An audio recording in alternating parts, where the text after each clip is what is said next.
And so, my fellow Americans, ask not what your country can do for you. Ask what you can do for your country. I have a dream that one day this nation will rise up and live out the true meaning of its creed. We hold these truths to be self-evident, that all men are created equal. We are exploited. We are downtrodden. We are denied not only civil rights, but even human rights. So the only way we're going to get some of this oppression and exploitation away from us or aside from us is come together against the common enemy. I don't want you to protest. I don't want you to riot. I don't want you to write to your congressman because I wouldn't know what to tell you to write. I don't know what to do about the depression and the inflation and the Russians and the crime in the street. All I know is that first, you've got to get mad. You've got to say, I'm a human being. God damn it. My life has value. Get together, have a few laughs. Welcome to the Iowa Caucus podcast. I'm your host, TP. I'm your host, Theo. And I'm Erock. And we have a special guest with us today from Down Under again. Everybody's favorite time traveler, Drew Missen from You Were Missing the Point. How you doing, Drew? Good, mate, good. How are we all going over there? Nice and frosty, I hear. Yeah. Yes, sir. The snow is deep. That's the way that Iowa Caucus like it, though. Yeah. We go deep. We were right at 0 Fahrenheit today. It was lovely. Yeah. But we still made it to the caucus. Well, yeah, Erock did. In fact, Drew, we were hoping that you might entertain us for like 5 minutes so that Erock could explain his caucus experience. Go for it. I'm actually keen to hear this to see what the whole spectacle and circus of US elections is like. Yeah. Circus is right. Yeah, actually it was a cluster F. Oh man. We had so much snow. We had like three waves of snowstorms. And it was in the negative. Everybody was like, they're using HARP to keep the caucus goers in Iowa from going. There were the HARP conspiracy theories were abound. Yeah. And so my precinct was at a high school, which I'd never been to. And of course, all the parking lot is full. People are parking far away. And I'm in my 30s. And I was still one of the youngest people there. So if you can imagine all the old people. The young crowd wasn't out, huh? No. The baby boomers. Patrol, I take it. And then we were getting lost trying to find the auditorium. My precinct shared with another precinct and unorganized. Yes. Sounds very usually got unorganized. lost. And I'm with these other older couple that live down the street. Iowa doesn't have a good history of organization when it comes to the Iowa caucus. Remember, at least we can count, unlike Florida. Remember, we thought, well, they had Mitt Romney listed as the winner for 2 weeks in 2012, and they went all the way through like South Carolina, and everybody thought he was the winner, and we found out that Rick Santorum from Pennsylvania won. Oh, for the caucus? Yeah, it was a total rig job. So anyways, I get in there, I get in line, I get to the line, they're like, you're not on the list. I'm like, oh, well, I'm not a registered Republican. So she's like, oh, that's fine, fill out this. There was about 35 of us, and they had to you had to raise your hand, and they had to count everybody, and of course, the numbers were getting all messed up, just even counting people that were attending. Imagine that. 2 digits was a little too much, huh? Yeah, because they were going down each road. Yeah, so you've only got so many fingers. I can see why.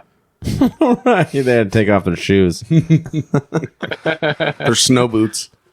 And then they led off with the Pledge of Allegiance. Oh, that's a good one. Nothing like pledging allegiance to a flag before. And then they did a prayer.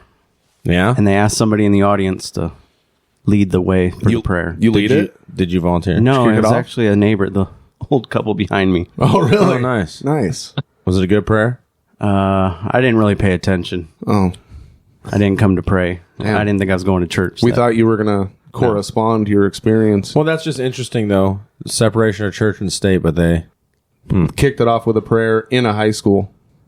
So then they let each representative of a candidate, speak to the public of us. And there was a guy from the Nikki Haley campaign. Oh, yeah?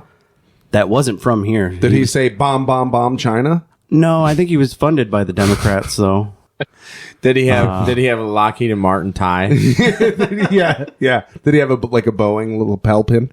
No.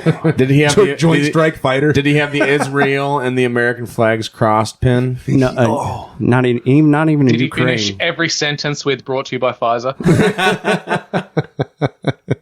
He was pretty much like, "Oh, we're just here to unify. We're the Republican Party, Right. and we gotta, no matter what, Joe That's Biden right. can't make it, so we don't care who you're voting for." Kind of. Yeah, we just want you to vote for Nikki. Namrata. And then the one guy, he was like, "Anybody for Vivek Ramaswamy?" He kept calling him Ramaswamy. Was he calling him that? The one leader guy. That was, Ramaswamy? What a bigot. I say that as a joke on the show. and actually, one guy did stand up and talk briefly, but All right. So can I? and then a Trump guy comes up, yeah. and that's who I got in contact with because he was a good speaker. Oh, to possibly do an come on. interview with. So it'd be interesting to hear his side because he's like, "I'm from New York, and I knew Trump growing up. Everybody loved him." Really?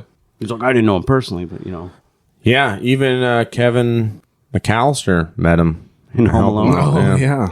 Old Which- Macaulay. Yeah, I didn't see Biden try to help that kid out. Right? Yeah. Yeah. No shit. Oh, it's right over here, and took him to the bathroom. don't you get in my The lobby's right over here. Let me sniff your hair, little boy. You smell like Dove. The McAllisters looked like they were doing a little better than Dove, but So they pass out little tiny pieces of paper, and nobody has pens. right. So then you got to wait for a pen to come around. Sure. You write your name, and then they gathered it up with like a Tupperware, put it in there, Like and then, a Rubbermaid or something. Yeah. you And they counted them all up. Who won your precinct? well, obviously Trump, Did and he? he was like what 90% almost. He won. Oh, really? He won all 99 counties in Iowa. Yeah. A landslide. So were victory, any of they these said. representatives of the Republican Party, the people who are nominating themselves, you said they got representatives to come and speak to you. Were any of those actually locals to your area? Just the Trump and the Vivek. Some guy stood up, but the guy from Nikki Haley, he was not from Iowa, Really? Imagine that. so he couldn't even vote, but he could, observe and talk. Yeah, and talk. So in 2008, I went to my precinct for the caucus, and I was there for Ron Paul.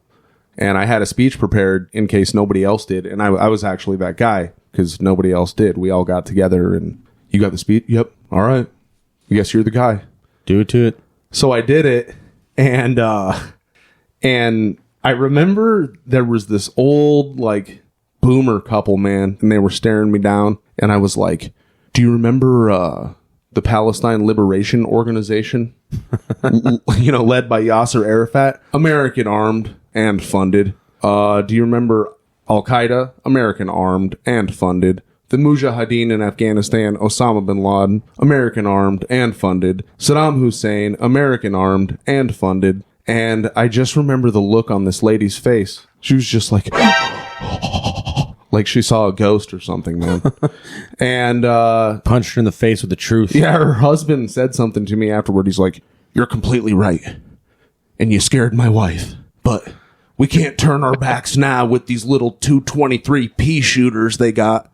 It was, What? like he admitted it, right? It was just weird. That's how hard it is to break people out of that cognitive dissonance. Yeah, man. it's nuts. I'm surprised you didn't throw the whole 9/11 and dancing Israelis out of that. Really would have thrown a spanner in the works. Yeah. Oh, yes. You guys get this wild, secondary level where it looks like it's the illusion of choice more than what we've got. In our political system, it's the parties that designate the leader to who goes to an election to be decided over. But you guys get the illusion of putting someone up to go into the election, which is Right. the whole new layer. And then That's crazy. What's interesting with that too is that if you go to which our very own Erock has infiltrated a Democrat caucus before, they have Did he dye his hair purple? they have super vote, That was 4 years ago. Tucked his dick in. And but they have super delegates, right? They have super delegates and they have extra say. Do they shoot lasers out of their eyes or something? What makes them And there's super? multiple votes. So you can switch your vote. Right. So So they they one basically- round and another They round. basically collectivized the process to the point where the less popular people are not even represented. Well, in the and end. weren't you like? Yeah, they weed them out. Weren't you being like peer pressure too? To like you went to one group and they're like, "No, come over here where it's real communism." Oh yeah, they each had a booth set up, like buttons and stickers and You're giving whatnot. out free swag. And even like Elizabeth That's Warren. fake communism. We want gulags and people digging up beets. Yeah. That's real communism. The Elizabeth Warren had a cardboard savages. cutout. I think I've talked about this. The cardboard cutout, and then they had free donuts. Oh, And nice. they got shut down though because Was she like, wearing her native headdress? you can't. Yes. But apparently they couldn't pander to people, so they So they cut the donuts they cut out, the donut. huh? They can only give out free you, water. You can't give donuts out. Unless If you're you're getting not willing to vote vaccinated. for someone who wants to cut your kid's junk off, you don't get a donut. Right. Then again, people did get a shot for donuts too. For a year. Free for a year. I mean, you can, if you got threatened for your job, that's one thing, but literally getting a shot for donuts, that's a little. Maybe that's a new slogan for the Democrat Party for this election. Dickless for donuts. We'll get heaps of votes. Well, hey, they are saying that that Biden's going to drop out due to health reasons, and Michelle Obama's going to come in. So yeah, my goodness. dickless for donuts. But remember, they got the numbers all messed up, and we didn't find out a month later. You know, it was actually Pete Buttigieg. Who won Iowa? Yeah, No shit. and Bernie came in second. But how did Biden take the lead? I don't know. Who buys that bullshit from that turd face? Pete Buttigieg. Yeah, he pulls the bike out 2 blocks away, right? And rides the bike 2 blocks for the cameras. Remember that? Well, what I want to know is what's going on at home. Didn't him and his husband adopt a couple kids? Yeah. He went on maternity leave. I got to go home for pizza for an hour. Oh, Jesus. Extra walnut sauce. I'm sorry. We shouldn't laugh at that. My goodness. Oh, this is way fun already. But yeah, back to the results of my precinct. It was 26 for Trump, 5 for Vivek, 2 for Haley, and 1 for DeSantis. Wow. So we should mention before we move off of this, because we do have something else planned for tonight, that immediately after the Iowa caucus, Vivek Ramaswamy dropped out and endorsed Donald Trump. We just got news today, as of this recording, Yep. that Ron DeSantis has dropped out even before Tuesday, I believe, Yeah. which is the New Hampshire. New Hampshire primary, and endorsed Donald Trump. We're going to see if New Hampshire corrects it, like Nikki Haley said they're going to. Nikki said that Iowa goes first and New Hampshire corrects it. We have an opportunity to get this right. And I know we'll get it right. And I trust you. I trust every single one of you. You know how to do this. You know Iowa starts it. You know that you correct it. Trump defeated Haley in the New Hampshire Republican primary on January 23, 2024. Trump had 54.34% to Nikki Haley's 43.22%. Trump was the first Republican candidate to win both Iowa and New Hampshire since 1976. Although Joe Biden, who wasn't even on the primary ballot, but still won, thanks to a write-in campaign, with 63.94%. Anyway. Yeah, whatever. Iowa isn't that reliable. But yeah, no, I think what Drew was saying, though, that this is still just an illusion. Yes, absolutely. They had to give us Biden. That's why I didn't go. They had to give us Biden in order to get Trump back in there. Yeah, well, Moral Bob, a good buddy of mine, always says that the person that's going to take guns away will end up being a Republican. I think that rings pretty true. Yeah, the way I see them gaming the system. I can see it. Yeah, Trump already got rid of the bump stocks. Yeah. I mean, who really needs a bump stock? It's not about need, but I mean, come on. All that is just fun. All that is suppressive fire. Especially if you have the idea of, and a lot of people talk about, Trump not being allowed to win the presidency, or if he does, he'll be assassinated. Imagine the situation where Trump wins, he gets in, and there's an attempt on his life, he survives, and out of that, from a crazed Democrat purple-haired loony, tries to kill him, and he uses that as justification to take away arms from huge swath of the American population. Goes full Put gun beast mode. restrictions in. Yes. Yeah. That's a really good point, Drew. It could happen. Yes, absolutely. anything's possible. Well, and I saw some people bitching too. They're like, Trump's going to create a private police force, federal police force within the government to do his bidding and will if he becomes president. I was like, oh, It wouldn't be beyond him, but kind of like when Bush created the Department of Homeland Security. Yeah. Kind of like that time. isn't keeping us very secure presently. Yeah, has not really stopped any terrorist attacks. But I've been told this past 3 years that he's commander in chief and he's still in control and he's got U.S. Marshals everywhere doing his bidding. We've been told the same thing. Are you still reading Q posts? I have no idea where it's come from, but the level of Q devout Australians has gone through the roof, and it baffles me how they don't still see it's popular over there. Wings of the same bird. Oh, it's massive here. It really is. It's quite concerning. A bunch of Australian bros. Dude, I think Joe Biden's dead, and I think it's Jim Carrey. Hillary's been hung. Which Joe Biden are we talking about? I've seen at least 5 of them already. I can confirm this. It's either Jim Carrey or James Woods. Well, and then there's that other one I just saw recently. Trump went to some fire station in Iowa with pizza from Casey's gas station. Yeah, Casey's gas Best station. gas station pizza you will ever have in your life. It's okay. Used to be. No, from a gas station. I don't want to detract away from the conversation too much, but I'll quickly get it in. I was on a Twitter space this week, and it was Americans and Australians, majority Australians, talking about Trump and how he's coming back and he's going to drain the swamp finally and do the mass arrests and all the things. And I just brought up the idea that, Trump was the godfather of the vaccine. Right. I'll play devil's advocate. He probably felt like he had to do something quickly with a response to a global pandemic. I'll toe the line there and be devil's advocate. He had to. But I said, don't you find it slightly odd that even now, when the majority of medical personnel are coming out talking out against the vaccine, you've got average citizens talking out against the vaccine, but he still hasn't said one bad word about it? Isn't that a concern to anyone? Right. Yeah. In fact, the Surgeon General of Florida has recommended not getting the vaccine. Yeah, I thought that was satire when I first saw that headline, but it's true. Yeah. So, yes, absolutely. Excellent point. Well, he still holds it as a badge of honor. Operation Warp Speed. He does brag about it. We saved 30 million people. I was the one. I'm the very best at getting vaccines pushed to the public. But he didn't force it upon us, though.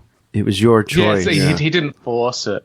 And then you get the argument, Trump's vaccine was different because the FDA approved it as safe, so it was mostly saline and hydroxychloroquine. Right, yeah. But then when Biden got in, the FDA put another one in that wasn't safe. I go, wait a minute, let's think about this mental gymnastics. With when DNA? it's Trump and the FDA says it's safe, it's fine. When it's Biden and the FDA says it's safe, it's not fine. Well, Kamala Where's Harris, the thinking? Come on, guys. Kamala Harris said that she wasn't going to get Trump's vaccine on the debate stage. Yeah, exactly. Anyway, hey. But hold on real quick with the Casey's Pizza. Trump was wearing a white hat when he dropped it off there, so there you can imagine the... Well, that's proof right there. Yeah. Of what? He's in charge. It's proof he's in charge. He's privileged. He's the captain. It proves that JFK Jr. is going to come back as some kind of savior god and... He's going to come down parachuting in a fucking Batman costume. They are going to establish the state of Israel once and for all. What did I see about... Yeah, that's the other thing people aren't talking about, how Trump moved the U.S. Embassy over to Jerusalem. I don't think people realize that this whole... people woke up during COVID, which I appreciate, and they saw the world for what it is. But in removing the old guard, the new world order that currently exists, we're just going to bring the new guard in, and they don't realize that. I feel like we're playing into a lot of their hand. We're going to dismantle the system for them so they can rebuild it the way they want. And people just seem to think that we're fighting against the status quo, which I think we're kind of becoming the foot soldiers of the status quo in some ways, especially through the likes of Q and all that nonsense. Yeah, controlled opposition. Yeah. Absolutely. All right, sorry. Well, that was a hell of an intro. It was a hell of an intro. We do actually have a foreign policy road to war update. Of course, all roads lead to war. That's right. To quote my friend TP. But we're going to start here. We got, of course, this is our favorite foreign policy website, antiwar.com. No affiliation, but just they've been at it for decades and awesome place to get foreign policy news. So we're going to start here with January 18, 2024 by Dave DeCamp. NATO to hold its largest military exercises since the Cold War. NATO will launch major war games next week with about 90,000 troops to prepare for a potential conflict with Russia that will mark the alliance's largest military exercises since the end of the Cold War. Well, that's enough to make you shiver in your boots a little bit. Exercise Steadfast Defender 2024 will be the largest NATO exercise in decades, with participation from approximately 90,000 forces from all 31 allies and our good partner Sweden, end quote, General Christopher Cavoli, NATO's supreme allied commander in Europe, told reporters. The supreme allied commander. Yeah. So these are like on 9/11, they were doing all those other exercises. Right. Oh, yeah, with NORAD.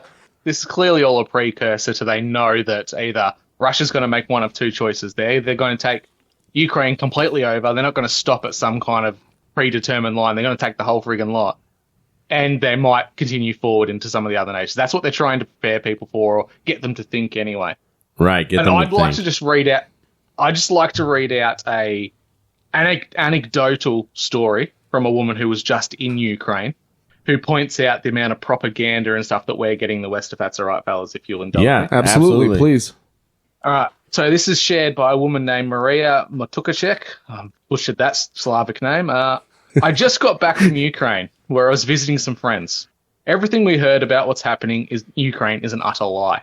The reality is darker, bleaker, and unequivocally hopeless. There is no such thing as Ukraine. They're not winning this war, period. By their estimates, they've lost nearly 1 million of their sons and fathers. Even if the Southwest, where the anti-Russian sentiment is long-standing, citizens are reluctant or straight up scared to go into public or to criticize Zelensky. They will go to jail if they do so. In every village and town, the streets, shops and restaurants are mostly absent of men. The few men who remain are terrified of leaving their homes for fear of being kidnapped into subscription. So how have we restored an army to such this point? Army search parties take place early in the mornings where men leave their homes to go to work. They ambush and kidnap them off the streets, and within 3 to 4 hours, they're listed into the army, given gear, and sent straight to the front lines. All with minimal training, and it's all a death sentence. It's getting worse every day. Where I was staying, a dentist had just taken by security forces on his way to work, leaving behind 2 small children, and every day 3 to 5 dead bodies keep arriving from the front lines. Mothers and wives fight tooth and nail with the armed forces and beg and plead to not have their sons and their men taken away. They try bribing, which sometimes works, but most of the time they are met with physical violence and death threats. The territory celebrated as being won back by the Russians has been reduced to rubble and is inhabitable. Regardless of this, no one is left to live there, and the displaced families will never return. They see the way the war has been reported at home and abroad, and it's a joke. It's propaganda, they say. Look around us. Is this winning? Worse. Some have been hoaxed into believing that once the Ukrainian forces are exhausted, the American soldiers will come in and replace them and win the war. There is no ambiguity to these people. The war was for nothing, and it was a travesty. The outcome always was and always is the people hopelessly, utterly destroyed. Wow. Now, take that with a grain of salt. That is shared by someone on the internet, but I'd say that's probably not far from what's actually going on over there. Well, it seems like the biggest wholesale decimation of an entire country's next generation of men. I don't think they can ever rebound as a population. Yeah, that's exactly what we've been hearing. There are a lot of reports of people saying there are not men walking around. They're either too afraid to come out into the streets, or they're already gone and probably dead. And we were, on our last recording, brought up that they're rounding up certain women now. Well, they're bringing DEI. Yeah. Well, even prior to that, just before Christmas, there was videos making the rounds of the Ukrainian army going around house to house and getting intellectually disabled men to the front lines. Yeah, we talked putting about them on. We've seen videos. Down syndrome. Special forces. Yeah. Special forces. Erock. So you just imagine a guy in full fatigues but with like a floaties on his arm running around the battlefield. They might as well, though. They all have blue tape wrapped around there to distinguish who's Russian and who's Ukrainian. Yeah. Because for the most part, they're all using the same gear. So they look exactly they all look alike. the same. Right. And they're, the same ethnicity for the most part. And, Russia is not going to stop. No, absolutely not. And like I said, they still have yet to this day, not even used the full military might of the Russian army. Depends on who you ask. Unless they have, to me, it seems like they're going through the backlog of all their old gear. Yeah. And pushing that out. Like, Russian war approach is pretty simple. It's throw everything at the front line and keep going until your enemy's overpowered. They don't really care about losses so much. No. But never have. I do think they care about the level of technology they have now. So they're throwing all their Soviet-era stuff at it, which for the most part runs pretty well and can go through the grinder. Is turning just their keeps them cities going and into going. dust. Yeah. It's like the Energizer Bunny. You can throw an AK in the mud and pull it out 12 years later and it'll still fire. Yeah, right. TP's talked about them being buried in the bottom of riverbeds and shit in Afghanistan. Yeah, we find caches buried and shit and stuff, and they don't care because they can just pull it out. And even the Russian spam cans full of ammo, they can bury that with it as long as it hasn't been opened because it's all completely sealed. Bury that in the bottom of a wadi and then come dig it back up later. And a riverbed, is that what a wadi is? Yeah, kind of. Just it's like a creek. Okay. But they like dug them like small canal type stuff anyway. It's reliable shit, man. Well, and we've been seeing the propaganda. I don't know what it's been like in Australia, but out here they're like, "Oh, the Soviets are running out of ammo. They're using USSR weapons and this and that and yada yada yada." And it's like, they're completely destroying Ukraine right now. Absolutely. Yeah, they're using their backlog of all the old shit. Why would you use all your new stuff that's super expensive? I know, and arguably they're using their long-range missiles, but the majority of things they're using on the ground is all their old gear. Yeah, and think about this. They're also emptying their storehouses of the old stuff to make room for new shit to store. Mm-hmm. It sounds like their arms industry is doing great right now. They have used their long-range... Obama thought he was going to slow them down by putting sanctions on them that they can't sell their ammo and weapons in America anymore. Yeah. Not a big deal. But, their hypersonic missiles, they've been using those. In fact, we even reported on how Putin didn't threaten, he just said, right? They can reach the Mediterranean from the Black Sea. Yeah, as soon as it's just a fact. U.S. warships got into the Red Sea, he's like, just to let you know, you're Mediterranean. Or the Mediterranean, yeah. He's like, you're within range. The Russians have been pretty successful in knocking out their energy infrastructure, and they did that really early on. You look at the global sales and the stock increases in companies that produce diesel generators, like transportable ones, like the one size of shipping containers. So many of those have gone to the Ukraine. They are powering cities at this point, and the media doesn't talk about it. Dude, it's outrageous, just the amount of blackout media on this whole thing.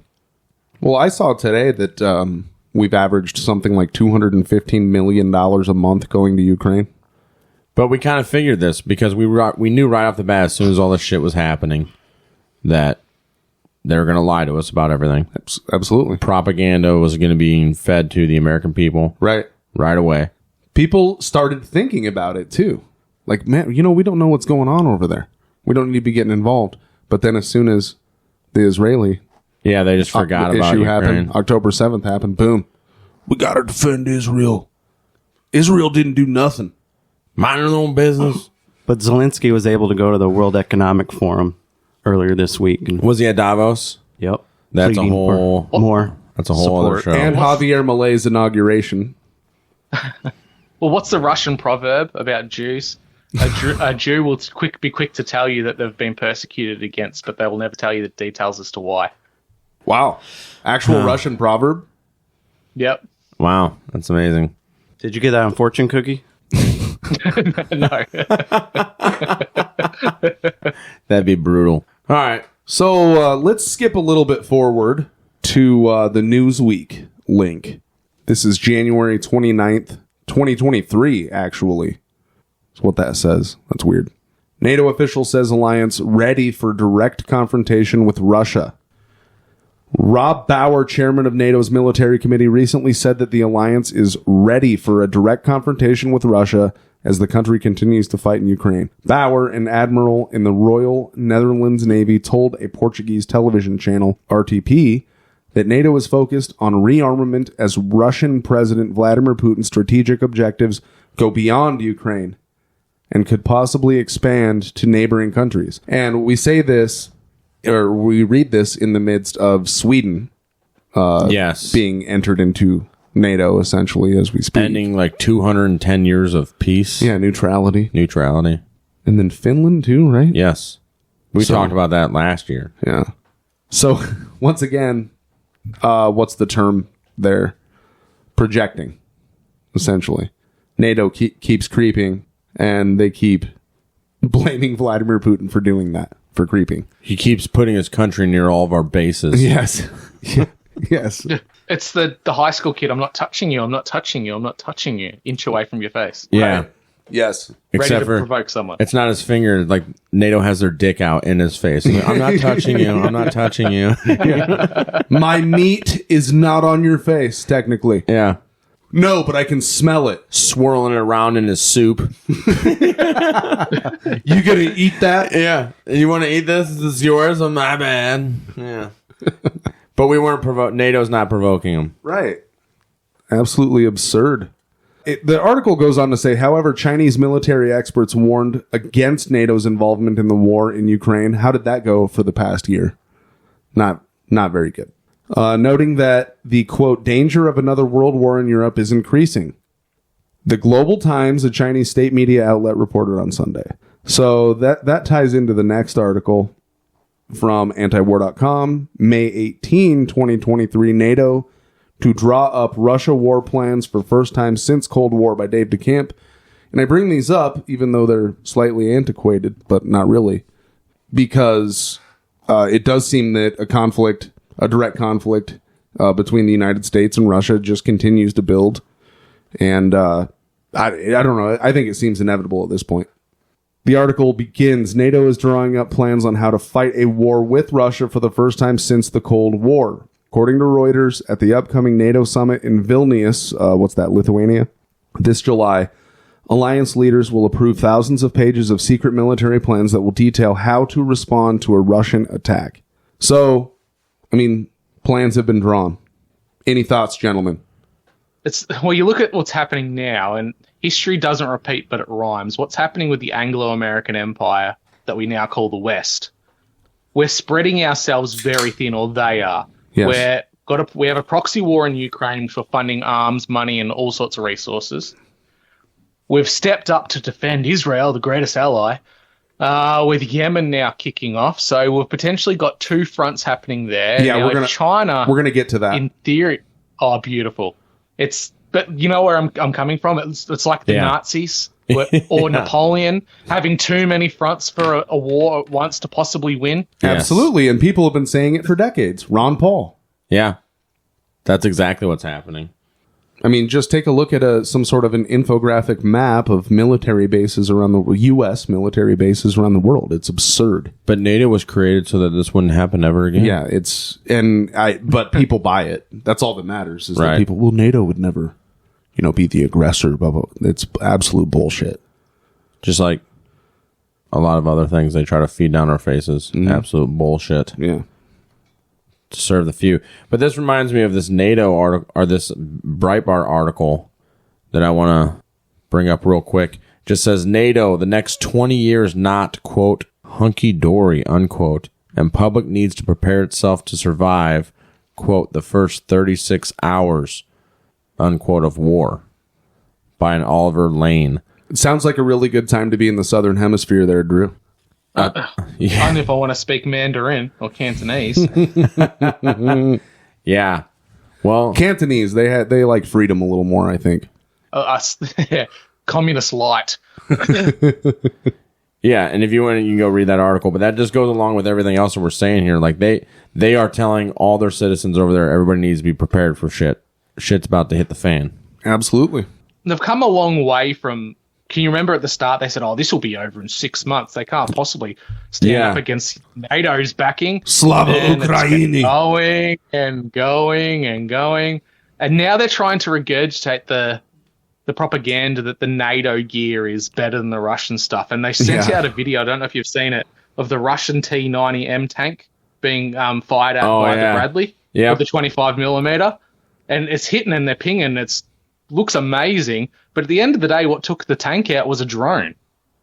And really? And the tank crew got out and survived. They weren't actually killed in this, but the amount of firepower they had to put into one Russian tank that clearly wasn't supported by any other forms of artillery or troops or any other armored personnel carriers or other tanks. It was alone by itself taking out that much Ukrainian forces. It was actually 2 Bradley tanks, and the drone... That's even worse. Right? And the drone disabled the turret mechanism, so the turret started spinning. They couldn't stop it from spinning, so they had to bail on it.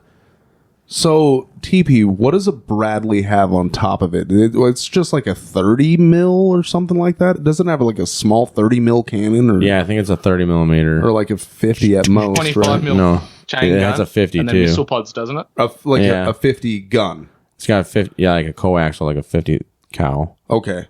The M2A2 ODS Bradley fighting vehicle has a 25mm cannon and, RTX's Raytheon, has recently been awarded a $154 million U.S. Army contract to upgrade its Bradley fighting vehicle fleet. And then, so it's it's a large projectile, but but against, a modern tank should definitely, one of the more advanced ones. If it got hit by one of those Russian, the main tank rounds, it would have been done. Yeah, I mean, they're wheeled. But I don't know. There's a bunch of crazy stuff. There's a lot of unconventional new warfare stuff going on with the drone stuff. That's just, that was inevitable, really. They would have had that shit in Iraq if drones were around and easily readily available then. And then, of course, it's the situation has advanced since we last talked. But the last time we were together, Drew, you and TP had mentioned the Boston Dynamics dogs. And we sent you that video. Oh, yeah. Yeah. It's like right after we were talking about it. Yeah. It's like, oh, yeah, they already have those. Now we're going to have... And NYPD's buying, like, robots to patrol. Yeah. It's a weird thought that at some point in the future there's going to be swarms of drones and the best weapon you can have is a shotgun with birdshot. Yeah. Well, it's true. So there was an episode of Future Weapons that was out not too long ago where they have these swarmer drones. They're like the size of maybe a beer can, right? And you can have 20 of them.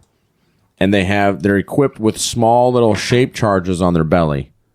So they have the human targets. They can swarm into a building, find all the human targets, and then they're made to automatically go straight to right between your eyes and put their belly on there and then fire that shape charge, and that'll kill you instantly. Apparently, you know how bad things really are. Yeah, that episode dropped like 10 years ago, dude. So, like, if they wanted to, let's clear this house, they just bring this box out with these swarmer drones, and here you go. That sends it in. They automatically recognize. I mean, that was the technology now. I'm sure they just go in the front door and scan, and then as each room, and they're updating each other like the frickin' Borg, right? Everybody knows where everybody's at once these things start communicating and going through here. And what's all that movie series with the districts and the capital and all that? Hunger Games? Hunger Games, yeah. It's like they don't have shit on this. Well, Hunger Games is interesting too because they use like xeno warfare in that. What's xeno warfare? The clones and chimera stuff. They have those hornets that have like they're bioengineered. Yeah. To give you that certain type of poison or whatever. Yeah. For those of you who don't know, tracker jackers are genetically engineered wasps whose venom causes searing pain, powerful hallucinations, and, in extreme cases, death. But yeah, they make you like hallucinate and shit. Yeah, they have all types of different bioengineered animals to fight against or that fuck shit up more and stuff in the area. The angels sinned against the plants and the animals. Yes. Interesting. Well, meanwhile, you got all these rich people building bunkers. Yeah, billionaires are building bunkers in New Zealand and shit. In Hawaii. Yeah. Fucking wild, dude. Yeah, and now they're saying there's direct energy weapon capabilities. Did you see that? What did the UK just test? Some anti-missile technology that's a direct energy weapon. It's like, yeah, laser, just a straight laser, right? Yeah. Like some War Games 80s movie shit, except no one would ever think of equipping that to a drone and doing a flyby with it at all. That'd just be barbaric. But again, this is technology they keep telling us about. I can remember seeing this in the 90s. It was mounted on destroyers as anti-missile and anti-barrage weapons that could take out something before it even hits. It looked like a really weird telescope, like two-barrel telescope type thing. I remember that, yeah. They were talking about rail guns and shit back then even, too? Yeah. Yeah. Crazy. So should we move on to the next foreign policy? I think we should. All right. Drew sounded excited about this one. So moving on to off the press. Cargo ships being rerouted extra 3,500 miles to avoid Red Sea Houthi attacks. January 21, 2024. Who in the heck? No name. Anyway, hundreds of cargo ships are being rerouted around the southern tip of Africa to avoid the dangers of Houthi attacks in the Red Sea, according to experts. The Red Sea is the entrance to the Suez Canal, correct? Sure is. So, yeah, that's the precise reason that there is a Suez Canal, right? Right. Also, the waters off of Cape Horn are notoriously bad, right? Yeah. Lots of great whites down there. Is that where the sea monsters are at mostly? What are you talking about? On the flat Earth? No, man. What? You don't believe in sea monsters? Come on. Well, yeah. There's tons of documentaries out there about giant squids were supposed to be a myth until just a few years ago. Yeah. Right? Anyways. Yemen's Houthi rebel group have, since November, been targeting vessels passing through the Strait of Bab al-Mandab, a 20-mile wide channel that separates northeast Africa from Yemen on the Arabian Peninsula. They have used an array of weapons, including hijackers, missiles, and drones, in response to Israel's war on Hamas. Steering clear of the Red Sea and taking a detour around the Cape of Good Hope adds around 3,500 nautical miles and 10 to 12 days of sailing each trip. The additional miles require extra fuel.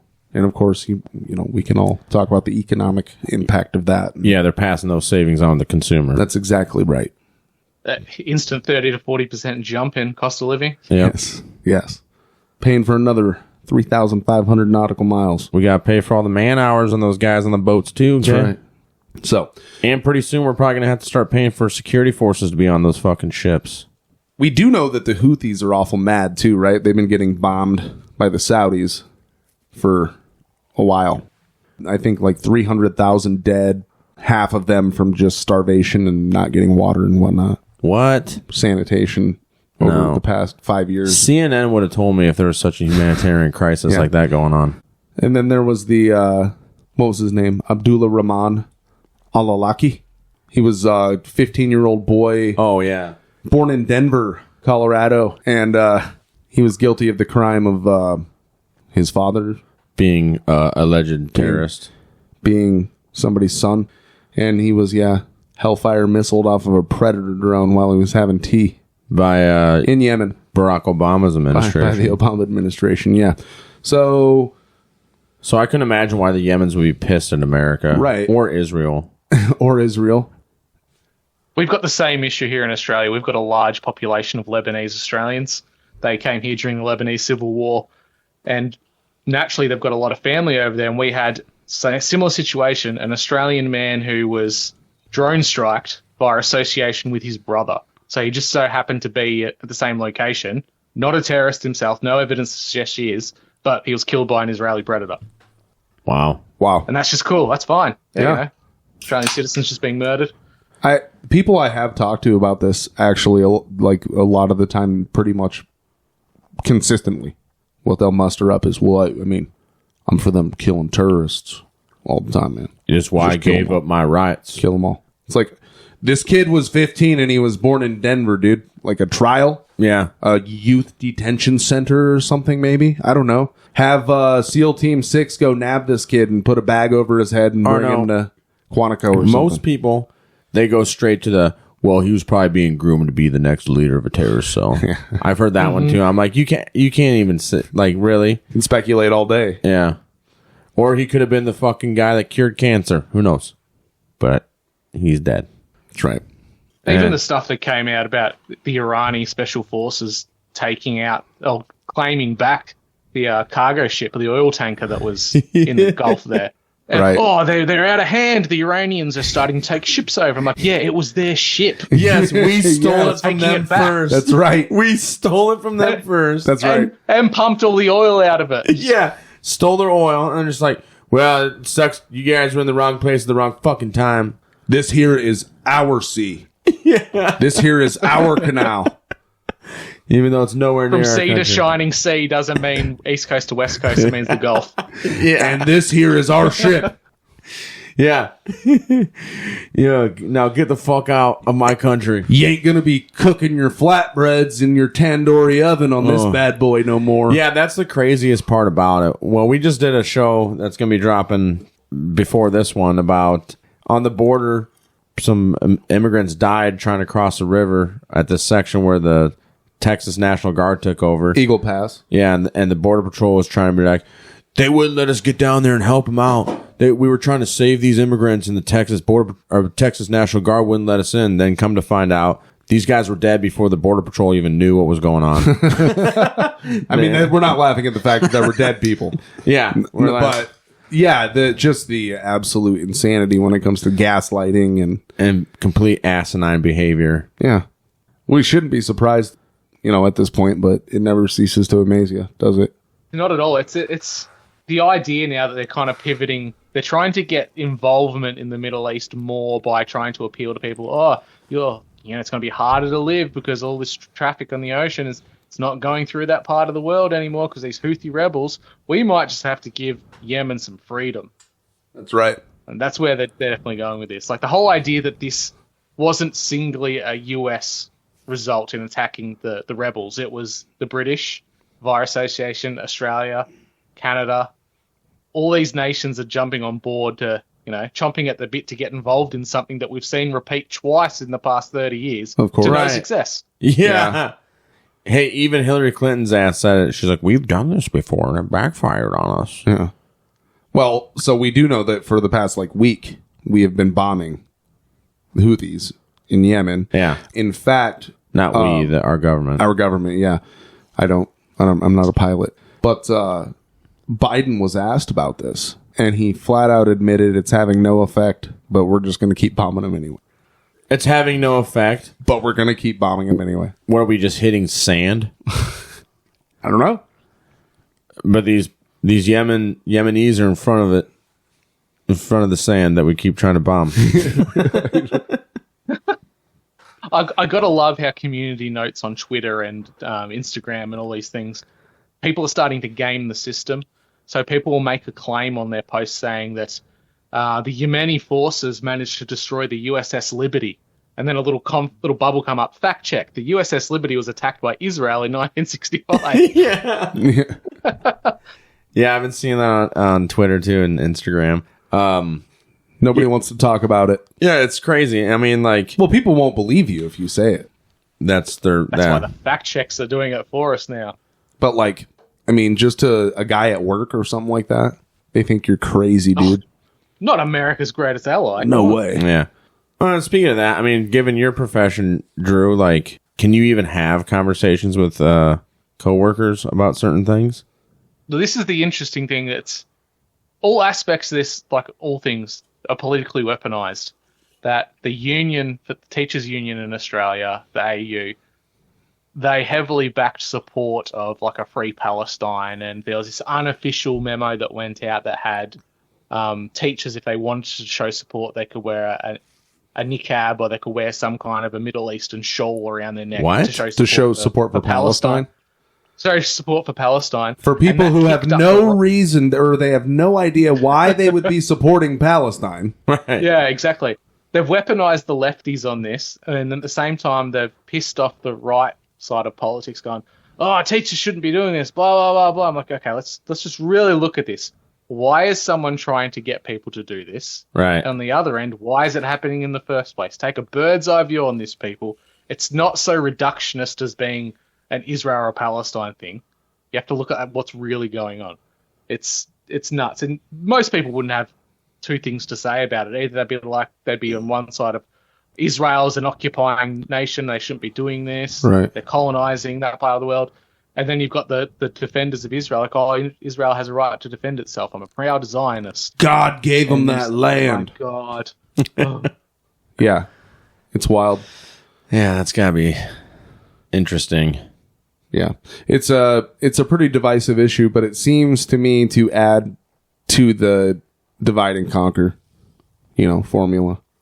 It seems to sort of fit that blueprint. And they've gotten the whole quote unquote civilized world to be divided on these issues. It's not just in our country or in Australia. And this is in Canada. It's the reduced. UK. It's reduced down to a 24-hour news cycle where people just have like a sentence or two that they can just kind of like regurgitate. And you can't sit in the middle. If you sit in the middle and you try to look at it objectively and like pull it apart and see what's going on, you're thrown into one of two camps. You're either a Zionist or you're a jihadist. Yeah. What's worse, if you're right wing and people know you're right wing and you've had everything in common with them for the past 3 years, but you say one bad thing about Israel, right? You're a jihadist or you're a neo-Nazi all of a sudden. Oh yeah, I've had some crazy conversations about this. Yeah, it's wild. Well, even you know the guys over at Whiskey, Beer, and Conspiracies, don't you, Drew? Yeah. Yeah, they were saying like people that they've been in the podcast game with for a while, all of a sudden were just like, you guys are Zionist haters and Nazis, and we're done with you. When they were just like, maybe what happened here on October 7th isn't quite what we were told it was. Right. And they were immediately Not like, exactly kosher. Yeah, they immediately got like demonized. I'm like, that's crazy though. Yeah, and you remember how we also reported that Mossad had prior intelligence of this? Yeah. Nobody's talking about that. There was journalists embedded with fucking well, they created them. When the attack Netanyahu happened. said we control how high the flame burns or something like that in the context of Hamas.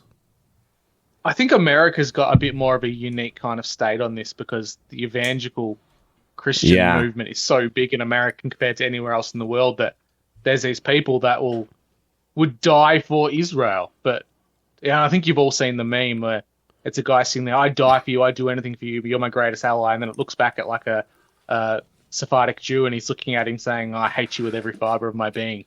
It's like the battered wife analogy that one group or one nation state or one political ideology that we call Zionism can be for itself, which I'm not against. Everyone should have the right to nationality and protecting yourself.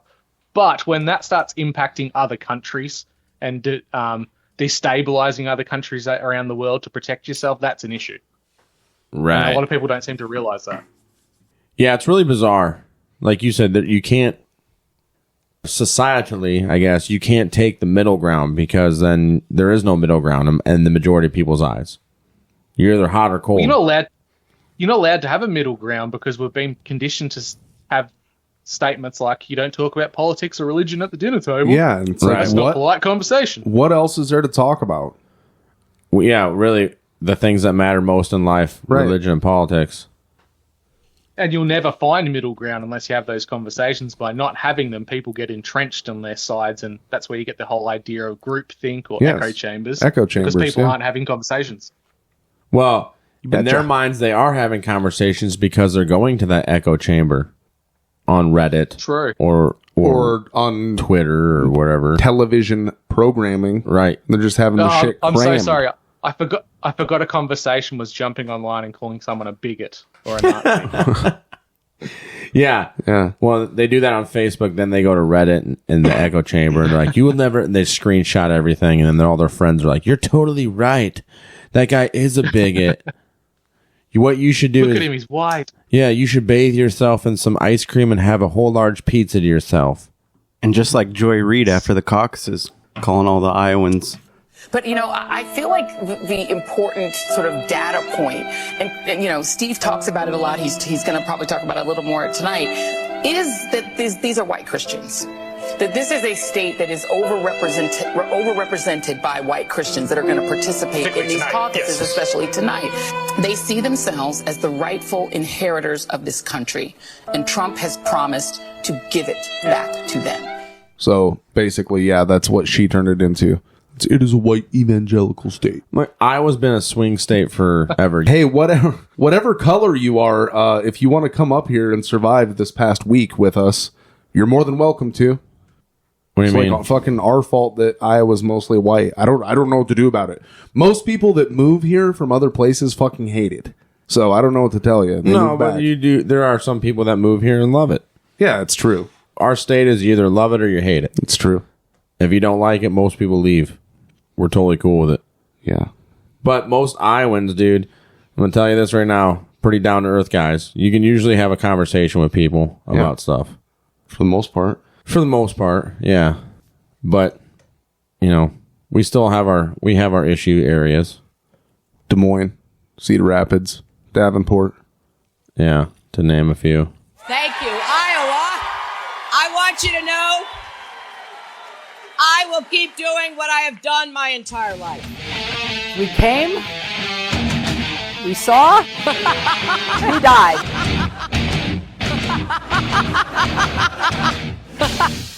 Throw her cackle in there, too. That sounded more like a Kim Reynolds cackle. Yeah, that's true. We came, we saw, we killed him. Yes. Yeah. We came, we saw, he died, or whatever the fuck. He's dead. Yes. Yeah. Well, I mean, when you're the Secretary of State, dude, at that What a point, psycho. At that point in her career, she already had so much blood on her fucking hands. Did it matter? Wow. What difference at this point does it make? Yeah. She was like, what's his name? We were just talking about him, that pastor with dead eyes of that mega church down in Texas. What are you talking about? Joel Osteen? Oh, no. Kenneth Copeland. The guy tries to blow the COVID away. COVID-19! COVID-19. I'll blow the wind of God on you. You are destroyed forever, and you'll never be back. Yes, that guy right there. That became a meme instantly. Yeah. We blow you. The Antichrist on Earth, he's probably up there. Oh, he's gonna be he's a false prophet for sure. He flies in jets. Dude, have you ever seen anybody with the deadest eyes? Like, he's straight out of Stephen King's It book when that kid sees the dead lights. Yeah, and then I really appreciate how, as if tongues don't freak some people out enough, he just does like baby gibberish tongue, like yeah, that to me, his name is blotted out of the book of life, dude, because that's blasphemy of the Holy Spirit. Well, all the shit that he's doing. Tongues. Yeah. Well, no, not just that. The way he's doing it, too, like he's mocking it. You know what I mean? Yeah. Put your check in. Yeah. Hey, I've heard some stories about people speaking in tongues and other people being within the congregation from a foreign country being like, "That was my language." Really? Yeah, I've never witnessed it, but I went to a church once and they spoke in tongue to me. Yeah. They were trying to get me to fall over like everybody else. Oh, was this back in the early 2000s? Yeah, the First Assembly of God was the church. Yeah. And when the band would play, they had like Kleenex boxes set up by the stage because people were just bawling. Hey, man, when you got to release stuff sometimes. But yeah, two people were around me speaking in tongue, and they wanted it you didn't to work. respond or what? I just went back and sat down. And I told my mom, and she's like, "You're never allowed at that church again." I've encountered that once. They had this big like evangelical movement gathering at one of our local basketball stadiums because they don't actually have any churches around here for the most part. And they did the whole going through the motions of laying your hands on people and casting out the demons. And the people that got up and were speaking in tongues, I'm like, that's just gibberish. You're not even speaking Aramaic. At least if you're going to fake it, go to the effort of learning something in that language to really try and sell it. Yeah, no shit. like what the Bible says. Right? Yeah, well, Eloi, Eloi. Yeah. Well, Lama Sabachthani. You can learn that. Also, there's supposed to be like a translator for when you're actually speaking in tongues too. Like, it's not meant for what most evangelicals use it for, right? Yeah, it just sounded like Beavis. Like if you read the book of Acts, you read the book of Acts, like Yeah, speaking in tongues is a gift of the Holy Spirit. But Sure. It happened at the Pentecost, right? Yeah, I mean, I think it's just with anything else in the modern day church, dude. It's fake it to make it, feel good, whispering, tickling of the ears, shit, right?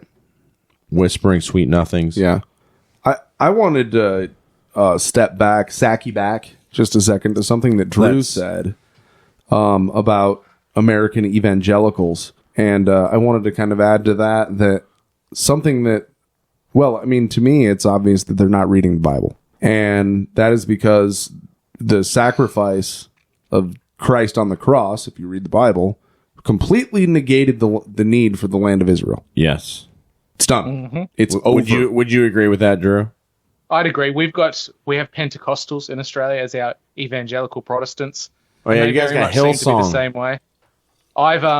I've gone air quotes toe to toe with them on their understanding of Scripture, and essentially I've been told I'm not a Christian because I don't tithe. And I said, okay, well, tithing was a Judaic practice from all the other tribes to pay it to the Levites, and that was it. It's not actually intended for the modern day church or the modern day faith. Does Christ encourage looking after your fellow man and feeding the poor? Yes, but you don't need to pay money to an institution. Right. He tells you to take the cloak off of your back. He commands exactly. You can do it in other ways. Take the cloak off your back. Yeah, take the cloak off your back. Give it to your brother. Hey, you know a guy, he's got a hole in his floor. I can get you a piece of plywood for that, buddy. Yeah, no problem. Right? Help you out. That's tithing, I think. That's doing the Lord's work when you're actually doing stuff for people. Putting your own money into, and expecting nothing in return, though. That's the other thing. You can't just go around doing shit and be like, well, I did this for you. You fucking owe me. That's... For one, you're just being an asshole. Two, that's not what... I don't think that's what the Lord meant. Put $5 into the church this week. I'm so saved right now. That's like Catholics being like, are you a mobster? Have you murdered somebody? Well, if you give me like 10 grand to the church here, I'll pray for you. You can get into heaven still. Your sins are forgiven. Yeah. Never mind the dozen bodies. Yeah, MK Ultra victims like Whitey Bulger, like, okay, here's $1 million. Can I get back to work? Yeah. Oh, you can work all you want. You just gotta come here every week and give us 10 grand. But it's almost like the Catholics are building up to the point where they're going to start selling people heaven bucks. We have to have so many heaven bucks to get it'll into be a heaven digital and then to currency. spend things in heaven. Yeah. It will be. Here's to building up your treasures in heaven, sheep. Christ coin. Christ coin. Do not pass go. Go straight to hell. Yeah. You can't get into heaven unless you own Christ coin. Yeah. Which ironically sounds a hell of a lot like what the ancient Egyptians had. When you died, you'd go to the underworld, and the god of death, you'd have a set of scales, and if you did too much bad things in your life, it would go down, but you could top it up with gold to balance it out to achieve the afterlife. Yeah. So they're kind of tapping into that. Yeah, and meanwhile, Jesus was said it's easier to fit a camel through the eye of a needle than for a rich man to enter the kingdom of heaven. Yeah. Can't buy your way into it. I don't think he was saying that rich people can't get into heaven. Right. That was like parable being like, you're not going to be able to buy your way into this one, asshole. No. It's like learning an instrument. I can't just pay somebody, here's $50 and then I can play like Jimi Hendrix the next day. Doesn't work like that. Right. If only. But if only, hell yeah, dude. They buy it every time, though. The American evangelicals, they bend to Israel, the modern state of Israel. Yeah. Like almost like prophecy is being fulfilled or something. And it's, well, and I did for a while until I was finally educated on it. Yeah, they do think that the UN creating, or not the UN, but the Geneva Convention creating. I mean, it was the UN that enforced it, right? The Geneva, what was that act called where they created the land of I can't recall. Israel? Balfour Declaration. There we go. Yes, thank you. And then gave them all the best weapons known to the human man and at nukes. that time. The nukes. Humankind. Yeah. 300 nukes. And then they have the Samson protocol. If they ever feel so threatened, they just take the whole world out to protect themselves. Or if they know they're going to be wiped out, they take everyone else with them. Yeah. Well, remember the Iron Dome system shit?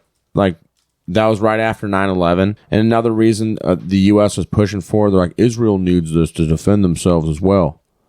and everybody in the UN was pissed off at America for creating this Iron Dome system, right? Do you guys remember this shit? I don't. Dude, it was very briefly. Do you remember that at all, Drew? I do, yeah. Yeah. Everybody's pissed, and Bush is like, well, this is to protect America's border against terrorists, and it's for Israel to protect their borders against terrorists. And then everybody just shut the fuck up. They're like, oh, it's for Israel too? Okay. Oh, okay. All right. Our 51st state. And that was it, dude. It's like a little part of Texas over there. Yeah. The 51st state's going to be Saudi Israelia. Yeah. No shit. It's like a Hebrew-speaking Galveston. I love it. The seafood's great. Yeah. Their accent's so cute. It is. Praise God. Oh, man. Yeah, it's pretty wild. It's pretty wild thing to witness over here. And then, yeah. So, like, you've had conversations with people face-to-face about it as well. And it's just really interesting how they're just regular people like you and I, but they're just so like, yes, we have to back Israel. That's God's chosen people. Yeah. Still on the and when you get into the nuts and bolts of it, and you go, okay, why do we have to back Israel? And they'll go to, it's because of the end times prophecy, and it has to happen. I've gone, okay, I understand what you're saying, but you realize they're trying to bring her out their end times, and they don't recognize Jesus as God, right? They're trying to bring out their own Messiah, not our one. So who are they trying to bring back? Then they circle back to, well, this is God's chosen people. Well, not only and so we should support them. Right. And I'm like, I know you said that, but they're like, no, that's that because God said. I'm like, but these aren't even. But then you can't, dude. I have yet to have a conversation about this face to face with some of these older folks in my church about. Well, you do realize that the Israelites of ancient Hebrew are not even barely even DNA related to the Israelis of today. Yeah. Right. There's roughly 10% of Jews worldwide which have a direct lineage to the Levant. The rest of them are converts through either the Edomites or the Ashkenazis, which are Europeans. Right. Ashkenazis, that keeps coming up. Yeah. Well, I mean, it's the Eastern European sect of Orthodox Judaism. I mean, they're the guys you see with the brim hats. Hey, fun fact, that Miami UFO alien thing or whatever the fuck that happened a while ago, the mall was owned by Ashkenazi Corporation or something. Ashkenazi Acquisitions Corporation. Yeah, that's what it was. Yes. Every time. Dude, we were like, as soon as I sent that to the group, we were just like, get the fuck out of here. This is bullshit. All it right. was spelled with a Y on the end instead of an I, but yes, you are correct. We're just like moving on. It's weird. I mean, it just makes you think. Anyways. So that just begs the question, were people really seeing like 6 to 7 foot tall black shadowy figures, or was it just really tall rabbis? Like in coming out of tunnels. No, dude, like coming out of tunnels and little sewers and Little Rascals, where there's 3 of them stacked up. You remember that when they go to the bank? Yes. 6 kids, hard-working father, honest and trustworthy, loan denied. Hello, my good man. Gentlemen, have a seat. Yeah, making a super Jew. Yeah. Oh my gosh. And we figured it out, gentlemen. We solved the mystery. All right, you're welcome, Miami. Anyways, did we have anything else we wanted to address on this? There's just another article about the fact that we are being led by the Biden administration to a full-scale, open-ended war against the Houthis in Yemen. January 21st, 2024, by Dave DeCamp again on antiwar.com. U.S. officials told the Washington Post on Saturday that the Biden administration is planning for a, quote, sustained military campaign against the Houthis, that Biden has already said we're not doing anything against them. We're not having any effect. We're just going to keep doing it anyway. Because we're not killing Houthis. We're killing Yemenis. Was it actually Einstein that said the definition of insanity is trying the same thing over and over again, expecting different results? I don't know. Think that's but it's Webster. A good quote, regardless. I think that's what Webster says about it. And we quickly, within the space of what, is it little over 2 months now or more since this kicked off in Gaza, that it was initially we're just 100 days. 100 days. Yeah. Yeah. We've quickly gone from Netanyahu saying we're just going in there, we'll kill Hamas, we're getting rid of terrorists, and that's we're going to get the hostages back. Yeah, to openly saying on Israeli television that, yeah, we're going in there and we're going to colonize Gaza, then the West Bank, and it's going to be all Israel. Yes. He's openly said there's no two-state solution anymore, Yes. which we were sold on as the West. Did I have The an West have been article? told, Yes, there's a political there's one. going to be Yeah. a two-state solution, it's fine. Right. And we're told that it's all about IDF going in, boots on the ground, going into Gaza, which they really haven't set foot in like the Americans did in the Middle East. At least, to American credit, you guys were kicking doors open and cashing checks and snapping necks. The Israelis are just the Israelis are just using artillery and bombing the place to the friggin' ground. Yeah. They're At the doing same hit and time runs. as attacking. Yeah, at the same time as attacking Lebanon, attacking Yemen. That's right. They're firing rockets everywhere. It's not Gaza anymore. Yeah. Hezbollah in southern Lebanon, northern Israel. They're kicking that stuff off there. In fact, I do believe we have an article to go over in a bit about the 4 Iranian officers and 1 Syrian that were killed in an Israeli missile strike in Iraq, Damascus. Oh, and Syria. Yeah. Yeah, there's attacks and shit going on in Iraq right now again, too. Which is so bizarre. Like, what are they doing there? Are they still looking for Saddam's weapons? I mean, you talk about sitting ducks, and you watch Gilgamesh's artifacts. You watch John Kirby. That's what I was going to say. Yeah, I mean, if you guys want to get into it. But you look at John Kirby get on national television and just, we're being attacked. Like it doesn't mean anything that we have 3,500 troops in Iraq still at Al-Assad Air Base. That's another eyeless or soulless motherfucker you can see in his eyes. Yes, John absolutely. Kirby. Is it a case of just leaving boots on the ground to a certain capacity to prove that they were right? Like they're not willing to accept that Iraq was a failure in large scale? If we've still got troops there, it's fine. We won. We did it. Well, We're the victor. You just liked a repost of ours about who was it? Oh, it was all of the failures of, not all of them, but failures of the Iraq war coming out from David DeCamp on antiwar.com. So, I mean, we know. Yeah. Do you remember which person told us yellow cake uranium was being involved in Iraq? Yeah, Colin Powell. Oh, wait. That was... Wait. That's someone's connected to the Israelis. Was he? And the person who did the research was an Israeli.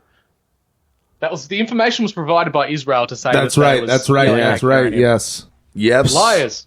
They got yellow cake for the reactors. Yeah. Yeah, we joke about it on our show. What if Colin Powell actually had yellow cake in that vial and accidentally dropped it? It's a CIA vial. Special. Yeah, it's a special CIA vial where yellow cake can't leak out of it and kill me. So why were they so quick to pull out of Afghanistan? Or not so quick. Well, they were just following Trump's plan. Because that book, the Afghanistan Papers, was coming out. And they had to get out of there before the rest of the world actually found out that they're... Back when I went to Afghanistan in 2011, they already knew it was a complete failure and waste of time. They knew in, 2008 or 2009? Yeah, they were already sending reports up to the Pentagon. The whole Defense Department knew Afghanistan was a fucking waste. But they're like, nope. We're going to stick to our guns on this one. Well, there's a funny 4-channel conspiracy that I heard a while ago that the reason they pulled out of Afghanistan was because left-leaning media and mass entertainment were going to try and get Sylvester Stallone to do another Rambo movie. And this was before the one he did where he was like a homesteader. The idea was he was going to go back to Afghanistan and he was going to look for the kid from the third movie that he helped in that No one. way. But the bad guys in this were going to be the American military-industrial complex, and it wasn't active American troops. It was going to be like private military like contractors. Yeah. And he was going to be fighting them to help save the Afghanistan. Steady went back to what was that, Vietnam or Laos or something? Yeah. Wow. I did not know that. Did you say that was actually something on the cutting board? Supposedly, and they end up going with the whole one with the cartels instead. A bit more palatable. Interesting. But how many years were you guys in Iraq for? How long was the coalition there for in total? The U.S. coalition was there, 2003 to 2018? No. Is that the official date? 11? Well, do you remember when Obama had the whole TV show in like 2010 of the flag coming down and U.S. troops were withdrawing from Iraq, and it was just a big TV production. They were still leaving tens of thousands of troops in the green zone. Yeah. Yeah. When was that? 2011. Okay, that was 2011. Yeah, so back then. And then we were in Afghanistan right off the bat, 2001. September 9/11 happened. Oh, November. No later than November. Yeah, and that's when all the Marcus Luttrell stuff happened, right? Operation Red Wings or whatever. Yeah. Lone Warrior. Now, this is the interesting contrast. I think it's only NATO, the Anglo-American Empire, that are willing to have long, drawn-out occupations like that, because ultimately it's good for the bottom dollar, for the weapons manufacturers, the military-industrial complex. I don't think Russia's prepared to stay in Ukraine like we did in Afghanistan for that long. I don't think they've got the stomach for that. They're just willing to, if it goes for any longer than they think it needs to, they're willing to just take the whole lot. Yeah, I think that's absolutely right. Well, they've learned as well. They're not as stupid as everybody over here at least says that they are. Yeah. They're smart, and while we were spending trillions of dollars in treasure, blood, over those almost 20 years, they were sitting back and learning. Yeah, I know. They're way closer. Syria, they pretty much border, with the Black Sea. And if you don't think they have their own Moabs already, you're fucking stupid. Oh, yeah, no shit. Oh, the Tsar bomb. Look at the size of that. Tsar bomba. Yeah. 50 kilotons. You would be surprised how many people that I've talked to that are still like, Russia's using USSR weaponry. They're so stupid. They don't have any of their shit. I'm like, you're right. They've been sitting back collecting trillions of dollars from Europe by selling them cheap gas for the last fucking 30 years. Whatever, 40, 50 years. And watching the war on terror and all these NATO nations build up their militaries and do all this fucking fun and fancy shit, and they just sat back and did nothing, right? Just watched it all happen. Yeah, that's right. It's the weaponization of nostalgia. Like, the boomers have always grown up with the USSR being the bad guys. Yeah. And we've grown up with that via association because of 80s and 90s television, where we see the likes of an Ivan Drago, Rambo. We see all these bad guys running around that are commies. Red Dawn. And we're kind of set up to... Yeah, Red Dawn. We're set up to think that that's all Russians could ever be. Putin wants to recreate the USSR, which, honestly, it seems more like... He doesn't want to set up the Tsarist system, but he wants to sort of like bring back that historical greatness of Russia, right? Oh, he's a white hat. But anyways, what were you saying, Drew? Yeah, it's just the weaponization of our nostalgia of what people have been told to think Russians are. And you're absolutely right. We think of the USSR as technologically backwards. They can't compete with us, but they've got the fastest missiles in the world. They do. And we don't have them. The U.S. doesn't have them. NATO doesn't have them. They've continually updated their nuclear program, and the U.S. has let theirs lax. So their nuclear program in the way that they can deliver, and they had Chernobyl, and then they just stopped doing nuclear stuff, dude. They just no more nuclear. Well, Putin has so much as said that. He said, I can't spend the amount of money that the United States does on military. There's no way to do it. And he says, so if they, he was referring to, we know, our intelligence knows that they have tactical nuclear warheads small enough to fit on Tomahawk missiles. He said, so what's the only thing that I can do when they're spending all this money? Bolster my nuclear defense capability and offensive capabilities. So that's it. Yeah. Exactly. Can you remember when Trump opened fire on, was it Syria? When he was in office? Oh, yes. And Yep. The Russian anti-missile defense system actually knocked like a third of that out of the sky, and they didn't have many there to begin with. So that in itself should tell you the level of technology the Russians are actually using. Yeah, and you're talking 10 years ago already, too. So, yeah, exactly. Well, we blew up their pipeline, dude, so they can't invest any more money into their stuff. That was a Ukrainian sailboat. Oh, yeah. It accidentally dropped a depth charge. Ukrainian Navy SEALs on a sailboat. Yeah. Once again, you try to have a conversation with people about that, and you're like, you do realize there's only a small percentage of countries that have teams that are even capable of pulling off such a feat. And you're just like, yeah. They look at you like you have a phallus hanging right off of your forehead. Oh, it was probably the Russians that did it to themselves. They did it to themselves. That's the best. Like Biden even said that. That's the best excuse. Oh, these guys did it to themselves because they're so stupid. Yeah, like you said earlier, the trillions of dollars. Yeah, they just want to cut that off because they're. He probably shot himself in the head to make it look like he was murdered. Yes, yes. He got the old Clinton shotgun suicide to the back of the head. Yeah, the 2 shotgun blasts to the chin. He clearly committed suicide. Oh my gosh, dude. I mean, like I said, at one point, I get it. I really get it. It's hard for most folks that have never, like those old people in the crowd at your Ron Paul caucus when you have that speech there, Theo. Most people have never been confronted with this information, and when they do, like, it's hard to just be like, oh my God, I've been really lied to and made a fool of, right? My whole life. Well, especially when you get to that point. Everything is a lie. Dude, it's rough, you know? But at the same time, we'll go with what Tim Moon said on our show. You got to be a fucking adult. You got to be an adult. Just grow up. It's time to grow up.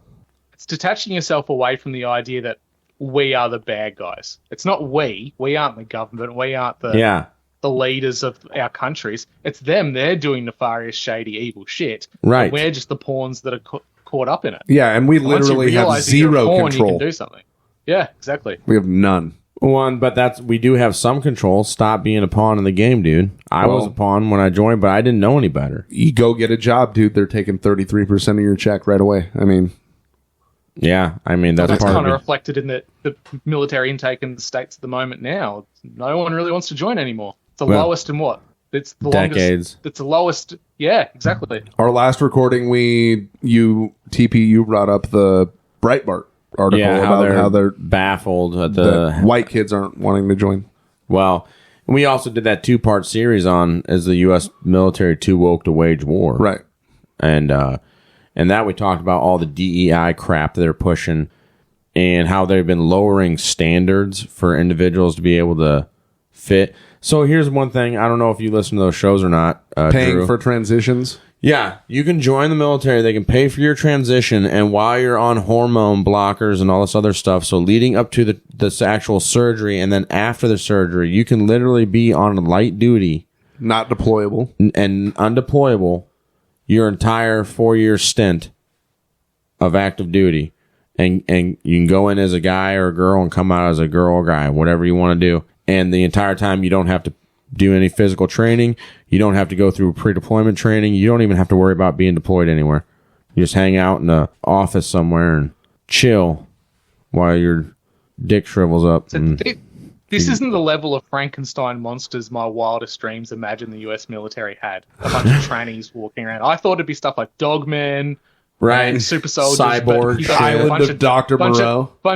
Yeah, a bunch of dudes with their dicks chopped off. That's what you've got.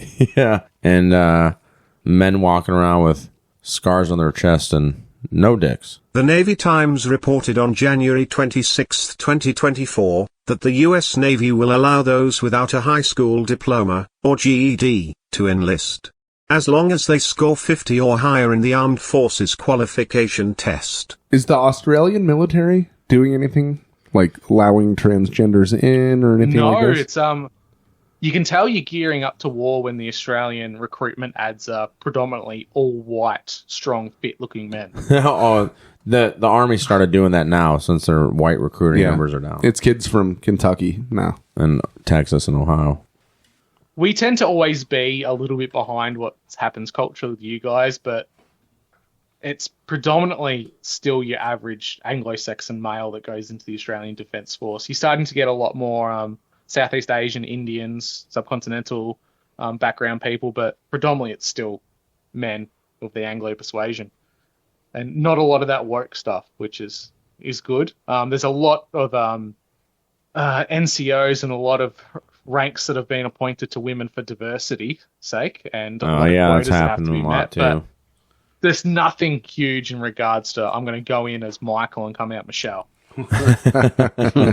We had a few high profile leaders in our defense force, like generals and lieutenant colonels and stuff like that were going down transgender routes, but nothing mainstream of we're going to pay for your surgery and you can have all this and that and you don't have to do active duty. Did you have that seems like the point where it's fallen completely in your guys' regard. Did you have like bondage dog masks or anything? No, we don't have that. Did you ever hear about that? Oh, yes. Oh my God. Your fairy patrol. Lieutenant colonel. Yeah. Or a colonel. He's one or the other.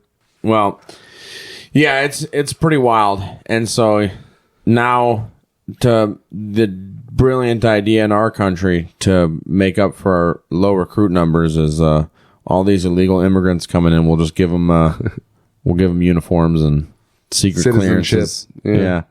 Hey, that sounds a lot like what the Romans did with the barbarians, and that worked out really well for them. Super well. Not. Yeah, right before the Romans got their dicks cut off, shoved in their mouth, and they got beheaded.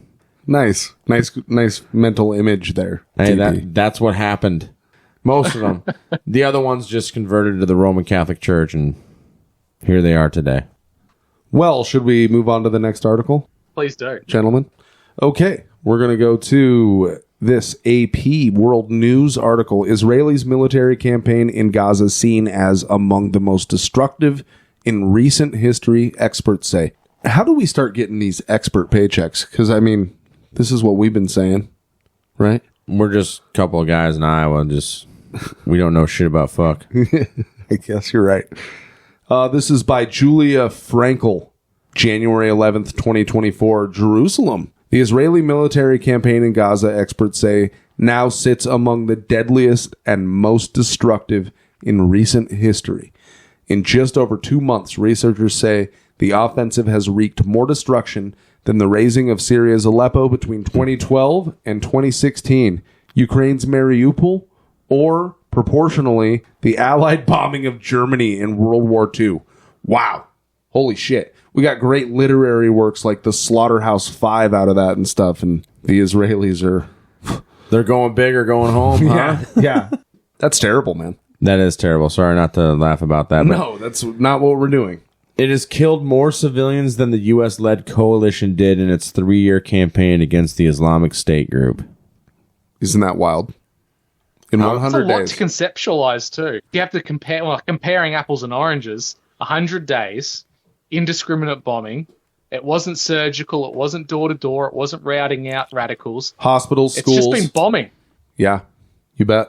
Wild. And you kept hearing about hospital after hospital after hospital. Aid workers, journalists being hit. Well, these... It's because Hamas hides in the hospitals. Yeah. They have to target them. They're setting up their missile silo sites right next to the hospitals, and so we have to do it. We can see their Poom site from on top of the hospital building. I think I've got an idea how I can get you guys that expert little notoriety and payments out of your show when you talk about this war stuff. Please do. Theo needs to dye his hair purple, put some rouge on, a little bit of lipstick. Her, and, you're bound to get some kind of job with, like, some New York newspaper or something along those lines. Did you ever see Bozo the Clown when you were a kid? Yeah. Out of Chicago, WGN. I would look like Bozo. It would be fucking terrifying. Yeah, it's so I'm bald, but my hair is so thick that it just grows like straight out. It doesn't go down. And it's coming straight out of his collar and everything, his back hair. That would not be good, Drew, but thank you very much. Oh, that would be terrifying. That's hilarious. It'd be funny. Yeah, thanks for the advice, but I think we might have to pass on that one. Yeah. We appreciate it, though. That wouldn't be very comfortable. All right. So, I'm sorry. I just can't get that. Just putting lipstick on is fucking making me throw up right now. Stunning and brave. What? So stunning and brave. Tuck it. Would you fuck me? I'd fuck me. I'd fuck me hard. fuck me hard. And all right, so that song is "Goodbye Horses" by Lazarus. Just one of those quirky things. It's playing right now. I found it. Yeah. So, all right. Sorry not to ruin everybody else's night. Sorry to ruin your Black Panther party. Yep. So the Israeli military has said little about what kinds of bombs and artillery it's using in Gaza. Sounds like white phosphorus in certain scenarios. Maybe even some cluster bombs. Right. No confirmations, but I wouldn't put it past them. But from blast fragments found on site and analysts of strike footage, experts are confident that the vast majority of bombs dropped in the besieged enclave are, get this shocker, U.S. made. Wow. Well, no shit. Imagine my shock. What? What are they going to do? Drop Uzis on them? It's like Scooby-Doo and Fred pulling the mask off. I would have got away with it if it wasn't for these mangy kids. Yeah. Meddling bastards. Fucking ridiculous. Yeah, I'm totally just shocked right now. But American made and Jewish owned. Yeah, exactly. Yeah, they say the weapons included 2,000-pound bunker busters. That's 900 kilograms for you there, Drew. So don't you have some experience with 500-pound bombs? Me? Yeah. Well, yeah, seeing them get dropped. What does one of those do? What do you think it does?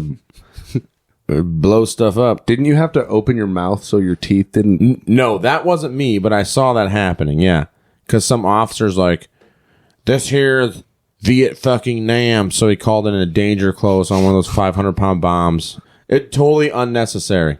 Just some dude glory. Yeah, just endangered everybody's life. And my buddy down there, the engineer, was like, "Are you kidding me?" He's like, "All right, open your mouths. Don't have your teeth clenched when this bomb hits," because they're like 100 yards away in this ditch. Yeah, dude. He was like, "I'm never going on patrol with this fucking guy again. This is stupid." Wow. Anyways, You just know he's like, it's going to be a great story when I get home at the VA. I'm gonna put it on my resume when I get my job with. This is how I lost my hearing. And now I'm a greeter at Walmart. But then you got to wait in line for the dick cutting. It's all right. He's 100% disabled. He's okay. Anyways, yeah.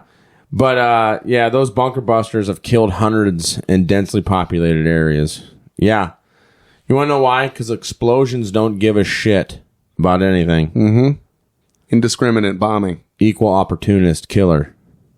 A lot of the deaths that occur out of this, the civilians, there's the initial blast site, but then there's the wave in which the shockwaves go out and liquefy organs if you're in close proximity. Sure. I think people really conceptualize how dangerous these things are. You can avoid the initial explosion, but if you're still close enough, you absolutely cactus. If you're close enough, you could be inside cover, and the blast wave could shoot into your cover and bounce off the concrete walls that you're inside of, and can tear your organs apart inside of you, being completely away from the blast zone. Just if the energy waves ricochet the if correct you're close way. enough to the yes. Oh yeah, dude. Yeah. It's nasty shit. Well, you could also ballistics of rounds too going through a body. It's not necessarily, it can miss everything, but if the round, the energy screws your liver, explodes your liver or something. Yeah, it hits you in the right spot, or it can miss all of it. I mean, but yeah. No, yeah. This helps explain a lot of the bodies that you see in the footage, and a lot of people say, they're actors, they're lying down, they're faking it. Well, they don't have any discernible injuries. Right. Because their organs are mush. It's soup inside their body right now. They ain't surviving that. Meanwhile, there's rivers of blood coming out of their fucking ears because that's their fucking brain. Yeah. Coming Gray out. matter. Yeah. Oh, but they're fully intact. They're fine. They're just laying down. Yeah. It's fake. That's totally fake. Oh, yeah, dude. I know. It's insane. You know what I mean? The article continues with the Palestinian death toll in Gaza surpassing 20,000. What was the date on this? We're past 25. Yeah. I saw 25,000 recently. I've got an updated one from the Euromed Human Rights Monitor. Yeah, why don't we take this opportunity for you to go through all that data? Yeah, and this was on January 19th. It says day 105. Okay. 32,246 killed. My goodness. 62,634 injured. 115 were journalists. 1.9 million displaced. Wow. 72,000 completely destroyed homes.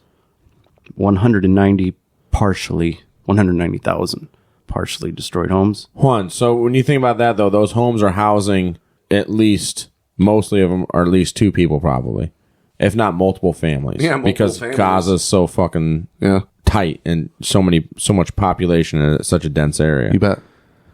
169 press headquarters, 326 damaged schools. That's the best place to bomb schools.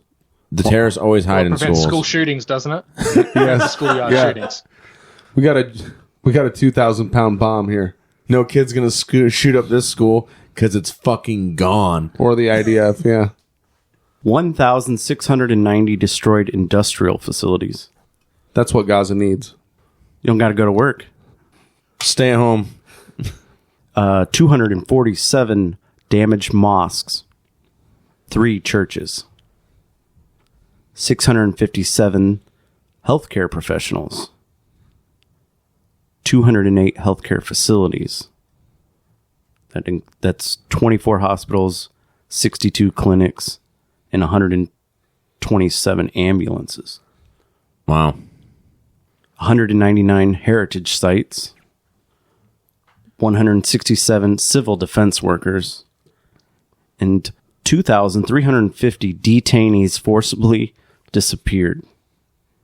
Forcibly disappeared? That's what it says. Is that like collateral damage? Like another term for we fucking... No, dude, that's... Murdered them. No, that's kicked him off the boat after we shot him in the back of the head. They made Arnold Schwarzenegger did a movie about it. They made a movie, Eraser. You've just been erased. You've just been erased. You've been forcibly disappeared. You've been forcibly disappeared. Get your ass out of the chopper. But we're above water. Or like last week's episode where they were just burying people in the back of that police station. Oh, yeah. No, that was a prison, yeah. A prison. Drew, Outside did you hear Jackson. about that? There was 215 bodies found in unmarked graves behind a prison in Jackson, Mississippi. Yeah, Christian Rained Out Rantcast sent me that. Pretty wild. Yeah. Oh, yeah, I bet he's on that. He's got to be pretty close. Yeah, to Jackson. Oh, yeah. Pretty crazy. Should we move on to this next article here? Chris is originally from Iowa, too. Yeah. Well, just to go back, one of those 3 churches that was blown up is one of the oldest Christian churches. In the was world? one of the oldest Christian churches in the world. Wow. That's something that American evangelicals don't realize, too, is that you're taking out some of like the oldest lineage of practicing Christians in the world right now as well. And who cares? They attacked Israel, I guess. They're brown Christians. They don't count. Yeah. Jesus was white. Yes. Blonde hair, blue eye. That's right. He's wearing a MAGA hat. Yeah. Holding an AR-15. Looks like a Scandinavian boy. That's right. Well, he looked like Dolph Lundgren. With the beard. With the beard, hell yeah. All right. We need some AI pictures of this. Dolph Lundgren as Jesus. Do that. Yeah, don't do that. Don't do that. Erock, this should be the show art. Oh, heresy. Anyways, all right. This next one, Politico. Netanyahu says he has told U.S. he opposes Palestinian state in any post-war scenario. But no, he always supported a 2-state solution. Not anymore. That's misinformation. Yeah, You are remembering wrong, sir. Yeah, you have remembered incorrectly. Yeah, this is January 18th, 2024 by Associated Press. Gaza Strip. Israel Prime Minister Benjamin Netanyahu said Thursday he has told the United States that he opposes the establishment of a Palestinian state as part of any post-war scenario, underscoring the deep divisions between the close allies 3 months into Israel's assault on Gaza, aiming to eliminate its Hamas rulers that they put in place. Yeah, and funded. Their tactic in trying to eliminate the Hamas rulers is just take out everybody. By take out the Hamas rulers, we mean kill life everywhere. Yeah. Schools. Yeah. The U.S. has called on Israel to scale back its offense and said that the establishment of Palestinian state should be part of the, quote, day after. And like we kind of said right off the bat, dude, we don't see Netanyahu, the state of Israel, stopping at all. No, I don't think so. I am surprised, though. We were wrong about that. We figured that they would have the total full support of the U.S. Yeah, and the media apparatus, but surprisingly, there have been some holdouts in mainstream media. Yeah, so we were wrong about that. Right about Netanyahu still wanting to turn it into a sheet of glass. But it's still like, it's all for the wrong reasons, like we mentioned earlier, like, like Drew mentioned in the union with all the, the Palestinian support and whatnot. They have no damn reason or idea why. Right? So, same thing in that scenario. They have no idea why they're wiping them out? Well, no, like the people that listen to that media and the media that is sort of supporting Palestine. It's like, it's almost, you're so cynical that it's like it can't be for the right reasons, right? They don't know why they're supporting Israel. Or Palestine. Or Palestine, vice versa. But, yeah, there has been some of that support. The kids on the college campuses have no idea why. It's just rent-a-crowd for the most part. They jump from one thing to the other. These are the same people that were Black Lives Matter. Yes. The same people who are protesting for trans rights. And it's quite ironic that the people that advocate for the alphabet people, the LGBTQI plus community, are pro-Palestinian, which in itself isn't bad, but I don't think they realize how many rooftop parties they'd be getting if they ever went there. Right. Be treated the best, which is the most ironic part. Like, you stupid shitheads don't even know anything. Yeah, that's right. But the university students are so learned. They know exactly what they're talking about. I have a piece of paper saying I learned something. I saw a video of a young Jewish lady on a college campus, probably 19, 20, 21, and she was in tears because a BLM guy was waving a Palestinian flag. Like, oh, you had no idea, hon? Huh? A lot of these people don't want to see an Israeli state at all.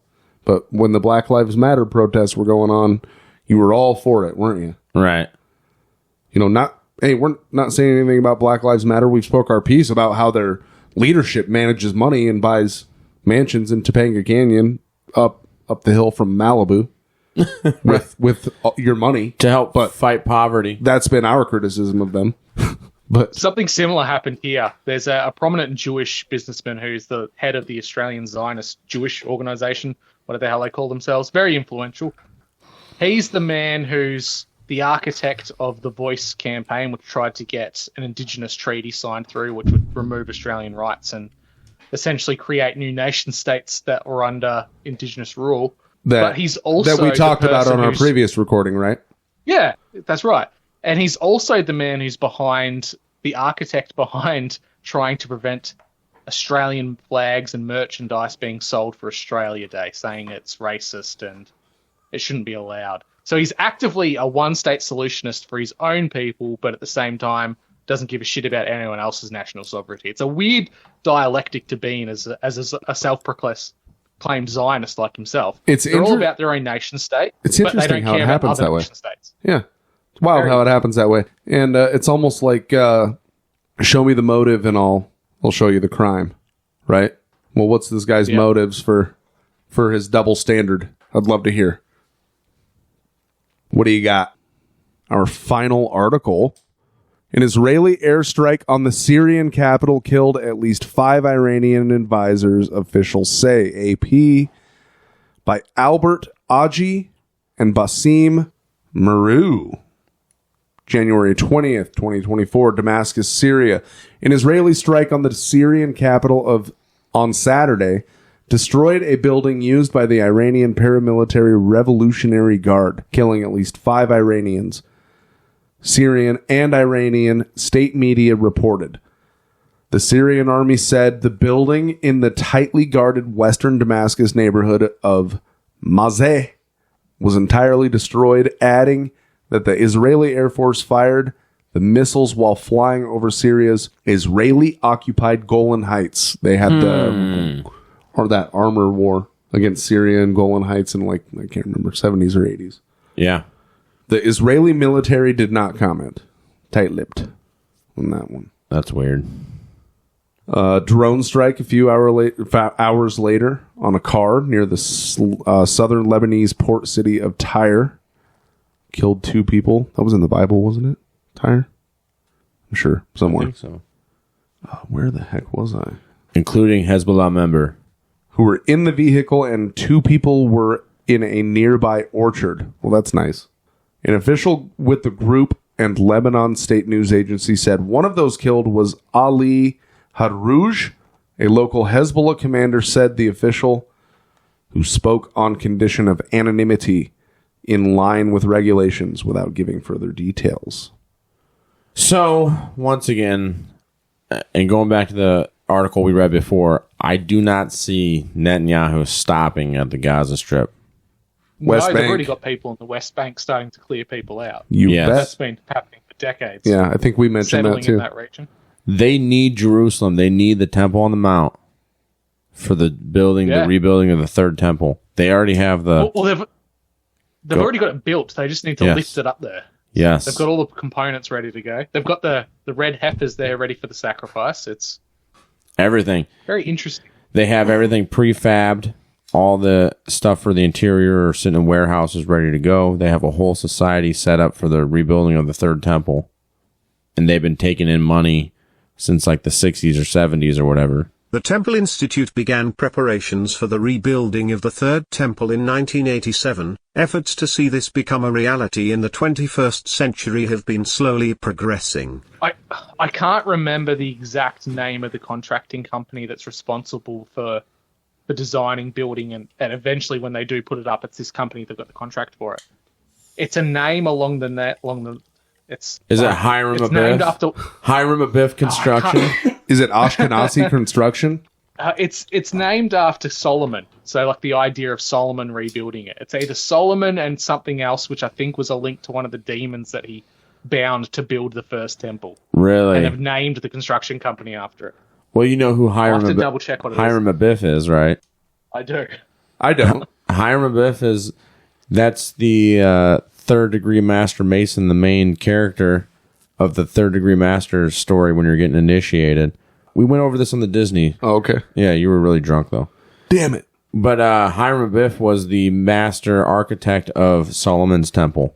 So he would have been the one controlling the demons, allegedly, that helped build the temple. All right. And he gets murdered in the story of the third degree because these other 3 masons want the knowledge to help build the temple. But Hiram Abiff wouldn't give it up. So they whacked him. Schwacked him. There's a massive power struggle right now as well in the Knesset. It sounds like the Israeli legislature. Oh, is that why Netanyahu was trying to pass shit where he's like, if we're at a time of war, I can't be taken out of power? I believe so. I believe one of the main factions, from what I've heard, I believe the channel is the Duran, is that they're like North African and Middle Eastern Jews that have been taking power and have literally like had meetings in the tunnels underneath the Temple Mount, which we know, what is it, the Al-Aqsa Mosque is on the Temple Mount, right? And they've had like meetings in the temples or the tunnels underneath saying, you know, this is ours and we're rebuilding this thing. Yeah.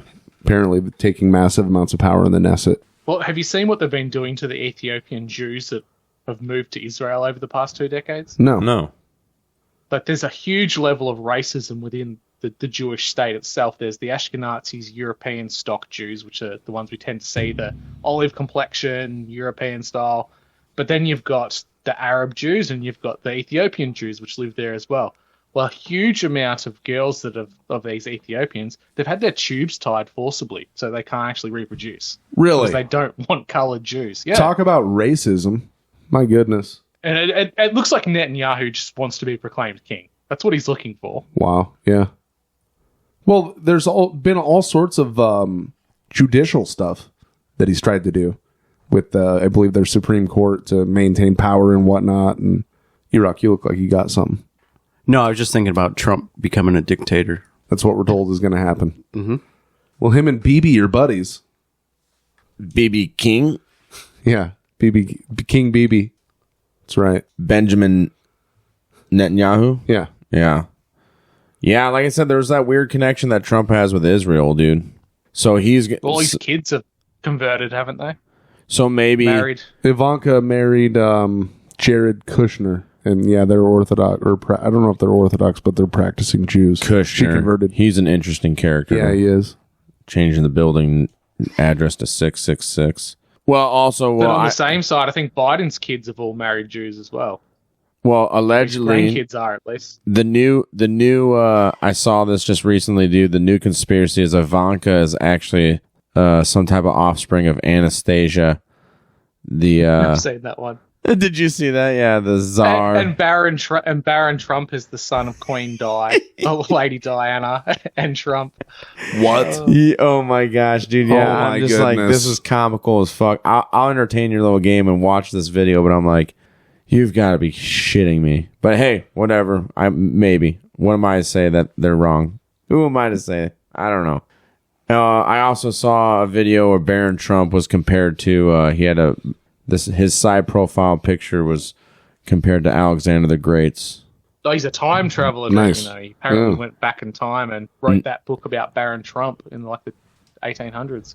Or he's the offspring of Alexander the Great. Ergo, Trump should be president. Right. Yeah. Because It all adds up. Macedonian and Greek policy has everything to do with America right now. Right, yeah. Maybe Baron's going to be the Antichrist. He's Apollo. What do you got, He Erock? looks the part.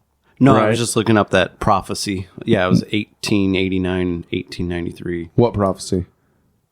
in a children's book What? that Drew The was Baron talking Trump about. one? Oh, Yeah. okay. Oh, Wild. well, who knows, dude? Maybe he's a clone. Yeah. Huh? Yeah. They have the technology. Maybe it's like part of the Montauk Project or something. Yeah. Maybe that's what I really think that's a part of why they were searching for Gilgamesh's tomb in Mesopotamia. Yeah. Yeah, they want to clone him, bring him back, at least get that good Nephilim DNA. And Nimrod. Well, King Nebuchadnezzar's temple, the ziggurat, is in Iraq, and maybe that's why they've got troops there still. Oh, That's right. maybe. I don't know, man. But a lot of stuff's going on. Yeah, we were wrong. The U.S. wasn't fully backing the genocide of the Gaza Strip, which Well, they in like right now, lip service, it seems like. right now they're not. Yeah, at first they were. Now they're like, But we'll see what happens. Maybe a little bit of genocide. It's Maybe, but that's nothing compared to what else is going on around the world. John Kirby. We don't believe that the administration or that the Israelis are engaged in genocide. But that's just us. Yeah, like I said, that soulless freak. He's one to frickin' say. You know what I'm saying? Right. But anyway, hey, if NATO is telling all their troops to prepare for war, maybe you should too. Just make sure you have, some emergency food supplies and stuff like that. Always stay topped off on your medication and vitamins. Maybe that's what we should do. Try to find an emergency food supply sponsor. Yeah. Start building the bunker. Yeah, if you can't afford a bunker, get a house with a basement, I guess. I don't know. Or just hide under your desk. Like they taught our parents in school. Oh, if a nuclear blast happens. Yeah. If Tsar Bomba goes off, just hide under your desk. The radiation will flow over top of you. Yeah, my mom. So yeah, in the 60s, they had us get under the desk. In case the Soviets attack, there it is. I don't think I identify as radiological protected is going to fly. No? Well, what do you know? You're just a school teacher. Yeah, exactly. Some people think they're gods, though. Who? Oh, they do. Absolutely. School teachers, especially in the U.S. I mean, I don't know, maybe it's the same in Australia, but it's like, they are the educator professionals. I don't know why anyone's an educator in your country, because teachers in the US get paid less than McDonald's workers. I don't know why they'd bother doing it. Well, it has to be out of the self-sense of I'm God and I'm pushing agendas. Their own narcissism driving them. In all fairness, the salary that they get reflects like the most vacation you can imagine. I mean, like 75 or more % of the year, or excuse me, 25% or more of the year off. Yeah, that's true. And most of them have like part-time gigs. Right. Some of them even have OnlyFans. It's true. I was going to say, most of them have probably got OnlyFans. I think it was a statistic like something like 20 to 30% of girls today have either a online presence of an OnlyFans or do some form of sex work. Oh my goodness. You want to talk about the decay of society. Right. Poor ladies. They should have more self-confidence than that. More self-dignity. Yeah. But hey, that stuff can come back and haunt you if you do it as a young woman. You know what I mean? Yeah. Yeah. It's the madman pitch. We'll call it with female empowerment, and we'll throw them pennies on the dollar to take their clothes off. Oh, yeah, right. This is feminine. You are so... I know, that is the dumbest thing. Like, it's so empowering to women. No, not really. You're showing your chest to everybody. You're getting penetrated. Well, did you see the new South Park? Where they make fun of that. And Randy starts his own OnlyFans to make money. But nobody is subscribing to him. Oh, my goodness. That's terrible. Yeah, I'd highly recommend it.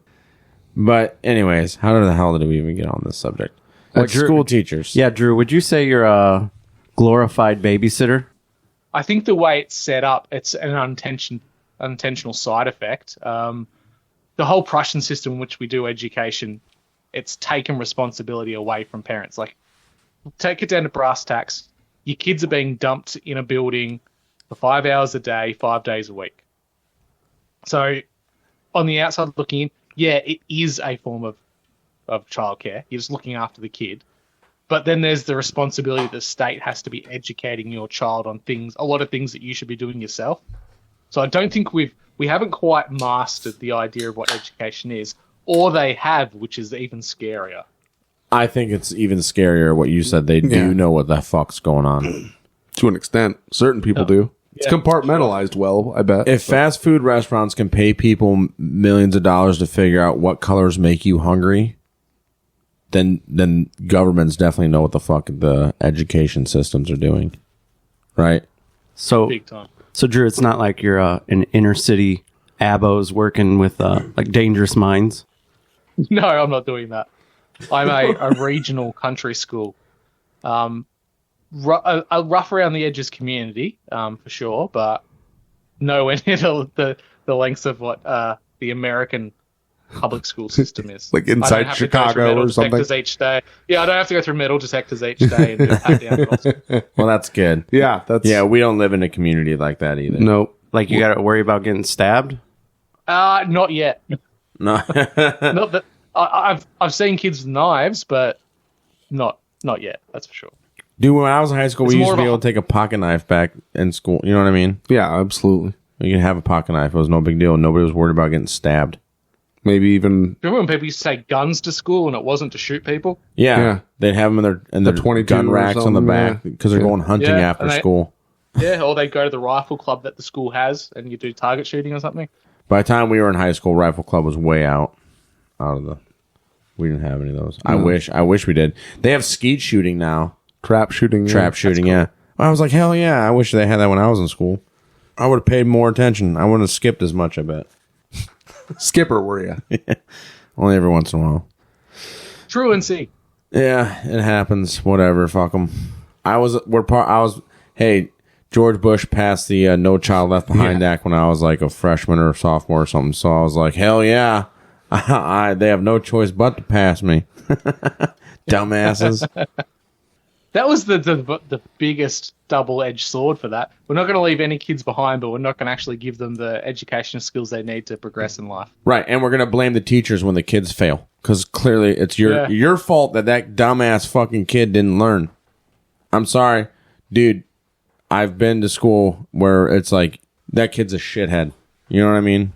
Yeah, so we've got the opposite down here where we it's extremely rare to have a child kept down, but the option is always there for the parent. If the parent feels like their child needs another year to consolidate their learning, essentially it's up to the parent to decide whether that goes ahead or not. Well, and it used to be like that up here as well, too, where it's like, yeah, you should hold your kid back, especially if they were immature enough, but also part of that's on the parent, dude. Like, Absolutely. I've met grown men in the Marine Corps talking to their 4 or 5-year-old kids that were like, "How was school today? Did Bubby have a good time?" But like baby talk to them, and I'm like, holy shit, they're fucking 5. My 5-year-old knows how to do her own fucking laundry already. You know, like she didn't at that time, but I mean, I'm like not trying to tell anybody how to raise your kid, but you can't baby them their whole life, dude. Like you would be amazed at what your kids can learn to do at the ages that they're at. Like my 3-year-old right now, dude, he is like a fucking sponge. I can't edit my podcast around him anymore because he starts picking up on stuff, and he'll start saying phrases that he heard on the podcast. It's like he's playing in the background, you know what I mean? I'm just doing it on my computer, and he listens and hears everything and learns everything, dude. And once he gets something down, like it's crazy. Yeah, he'll be hearing this one, and you'll be like, "What are you doing, buddy?" "I'm Dolph Lundgren Jesus. I'm gonna Yeah, be here." exactly, yeah. And I'm like, hell yeah, dude. If he started running around doing that. Recently, he just picked up playing the air guitar from somewhere. I don't know if it was from daycare or what, but like all of a sudden he'll just be like, "Hey, Dad," and then just bust out an air guitar riff thing and then run off down the hall. I'm like, hell yeah, bud. Fuck yeah.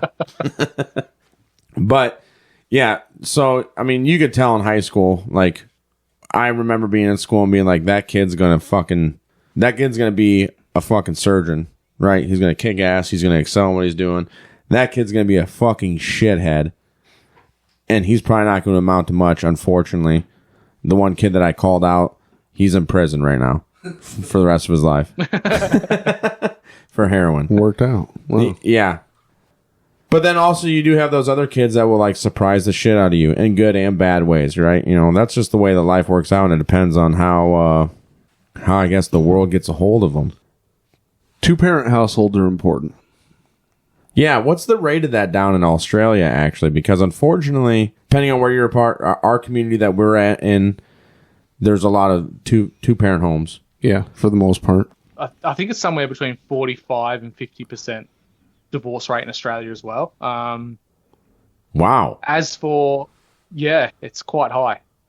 Or no marriages in general. There's a somewhat of a, Australia has kind of sees itself as a secular nation, air quotes, and a lot of people don't actually get married. Have kids and have families, though. They just have kids and have families, and that creates all sorts of issues where there's then breakups and they go off and they have kids with another family. You end up with a school where there's like 30 different siblings that are all related because of the dad. And oh shit! Just living the porn life. Implants his seed. It gets cold in the outback. Yeah, the cross-pollinating of families, I call it. 3-dog night. Jeez, dude, that's like the dude's dad from Fight Club going around setting up fucking organizations everywhere. That's wild. I did not expect it to be that high, honestly. Because honestly, the mostly that I know out of Australia, pop culture we've talked about before on the last show that we did together. But also, like, you guys have a big thing, Hillsong. So Hillsong and Hillsong United, they're real popular here in the States. Yeah.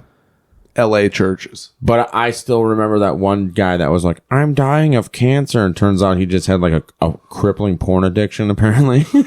And like fucking frauded the entire fucking Hillsong church. Did you ever hear about that one, Drew? I didn't hear about that one, but Hillsong in our country, it was quite big because our previous Prime Minister pushed it and gave them a lot of money. Really? Yeah, they're like a mega church down there. Okay, so they're a government-funded mega church? It is. And sorry, I misspoke. It's 30% officially on our statistics, but yeah, still quite high compared to what. Yeah, that's quite a bit. Wow. That's interesting that Hillsong is a government-funded Pentecostal church. They're Pentecostal, yeah, it right? wasn't government funded. He personally gave his money to them, which essentially is government money anyway, right? Right. Yeah. So he copped a lot of shit for that.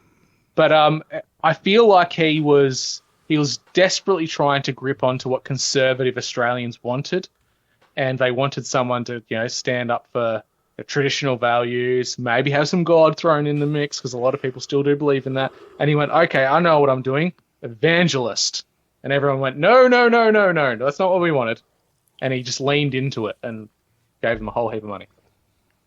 I think that's the sort of worship that Jesus was into, is make it, like a political campaign.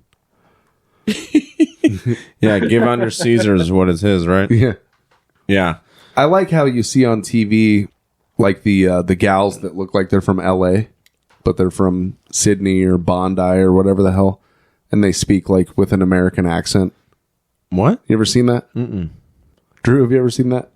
There's too many Australians in LA. Way too many. Well, no, this is like in Australia over there on the, what would it be, the East Coast. And like, yeah, chicks They sound like Americans. Yeah, they act like they're from LA or some shit, and they speak with an American accent and shit. No way. Yeah. Like that. Totally, dude. I'm such a bimbo. Yeah. Start pronouncing their R's and stuff. That's probably more the Sydney accent. There's a deviation in between the Victorian accent where I am, New South Wales, which is where Sydney is, and then Queensland. I think our one sounds the most bogan in comparison, which is quite interesting.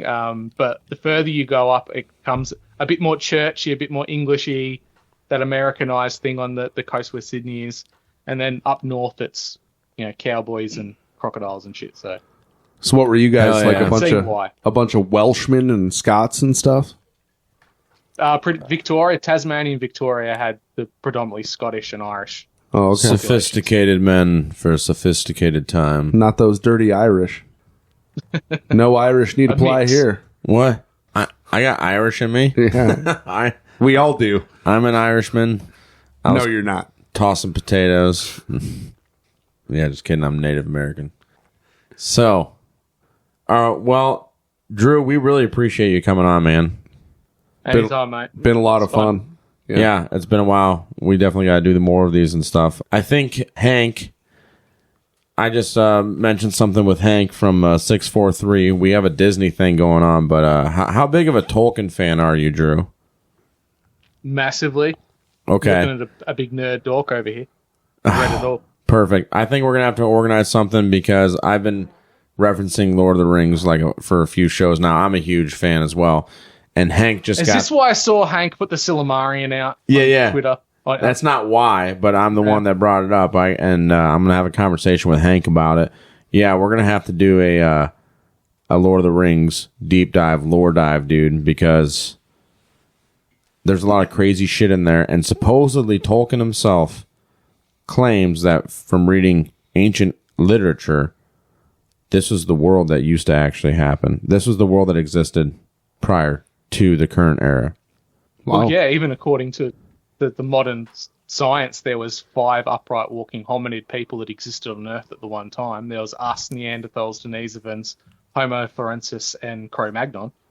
The pygmies. So if you look at that, as like a Lord of the Rings world, you've got the dwarves, the elves, the orcs, the humans, the halflings. Sure. The hairy ones. Giving them different names. The ones that eat human flesh. Well, and the thought occurred to me when we had our show with David Weiss, the Shape of the Earth show that we did with him, was the outer ice lands, right? Beyond the ice walls, and the elves and the Tolkien lore, that's what eventually happened to all the elves, right? They got to a point where they're kind of got taken away to the ships to the outer lands. You remember that, Drew? Yeah, they return to the Eldar, which is like this mystical land, and you go through like a golden light to actually get there. Right. Kind of like almost what Enoch did, right? Mm-hmm. I don't know, man. There's some weird stuff with it. All right, so maybe would you be down getting involved in something like that? We got to come up with a game plan and... Yeah, just keep me in the loop and I'll see what I can add to it. Hell yeah, dude. Yeah. I'm obviously not like full-time because I know you already got like 16 different fucking shows. Which, once again, we really appreciate you giving us your time, dude, and coming on our show because you are a busy man and it's awesome to have you on, dude. Heck yeah. Thanks, guys. Love your work. Love the you focus on things that people tend to just let go in the 2-week news cycle. So you're doing good work out there. Well, thank you, dude. Thank you, likewise. We really, really appreciate it. Yeah, you've been killing it too, man. And once again, by the way, I don't know if I told you this last time, but I love your Christian conspiracy theater, dude. Or not Christian conspiracy theater. Oh my gosh, your conspiracy theater 3000 thing that you do. It's a lot of fun. So much stuff hidden away in cinema. I was a huge fan of Mystery Science Theater 3000, and I wanted to actually start a podcast and do that stuff, but then I found out you guys are doing it, so now I've just been going through trying to catch up on all the stuff you guys have been doing. By the way, the Christmas story, that was fucking awesome. the one that you guys just did. The watch along? Yeah, you did with the watch along. Yeah, it was awesome, dude. Yeah. I was driving back from Minnesota and I was listening to that and I was like, oh, dude, this is awesome. And since I've seen that movie so many freaking times, it was going on in the background of your guys' show. So I knew, and you guys were bringing up like, oh, this part. And I'm like, oh, yeah, fuck yeah. So I went home and watched the movie after I listened to your show. But no, you guys are doing great work over there. It's awesome. It's very entertaining and very eye-opening, especially like the Batman shit. But sorry, I'm being a total nerd fanboy right now. Yeah. That's all right, man. So, all right, brother. Hey, since we're closing the show out, you know what we do at the end of our shows. You got to think of something already right now, Drew, to always remember what not to do. But first, why don't you tell people where they can follow you and find you? You can find me under You're Missing the Point, MISSEN, on all your usual podcatchers. I'm also on Instagram, Telegram, and you can email me at drewmissen88@gmail.com. Check out my work. Let me know what you think. Always happy to talk to listeners and have you on the show if you've got a conspiracy or something you think needs to be spoken about. It's all about conversations. Yep. It's something that needs to be remembered. Well, considering the weather you guys are getting, don't eat yellow snow. Oh, man. That's one of ours already. You can't do that. That's a template. Yeah, all right. You got to think of another one. All right, we're going to tell people where to find us. Yeah, so always remember, like, follow, share, subscribe at Iowa Talk Guys on X, Twitter. At Iowa Talk Guys _podcast on Instagram. Iowa Talk Guys on YouTube and Rumble. Yeah. And our website, IowaTalkGuys.com. Right. You can always Email find us, there. show ideas, get in touch for anything. And then... I want to see a debate. What do you mean? Get somebody to debate you. Debate us? Yeah. Well, you'd have to be part of it there. I'll just moderate. No, all right. Set it up then. Yeah. All righty. Take it. Don't Get just us throw it somebody in to there. debate. Take control, buddy. And always remember, don't eat the yellow cake. Don't eat the yellow snow. Don't forget to update your Facebook profile picture with a Yemen flag. And Don't Drew? forget, if she's got an apple, she's probably got a banana. Always solid device. Yeah. That is good. That's a good one.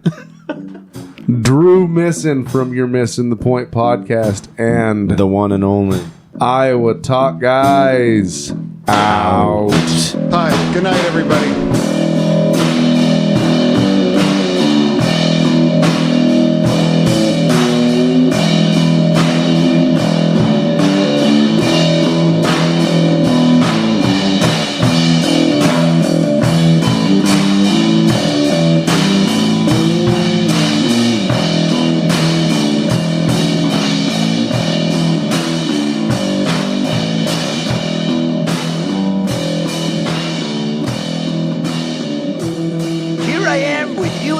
And I'd rather be here. I'd rather be here. So thank you very much. Very nice. Appreciate it.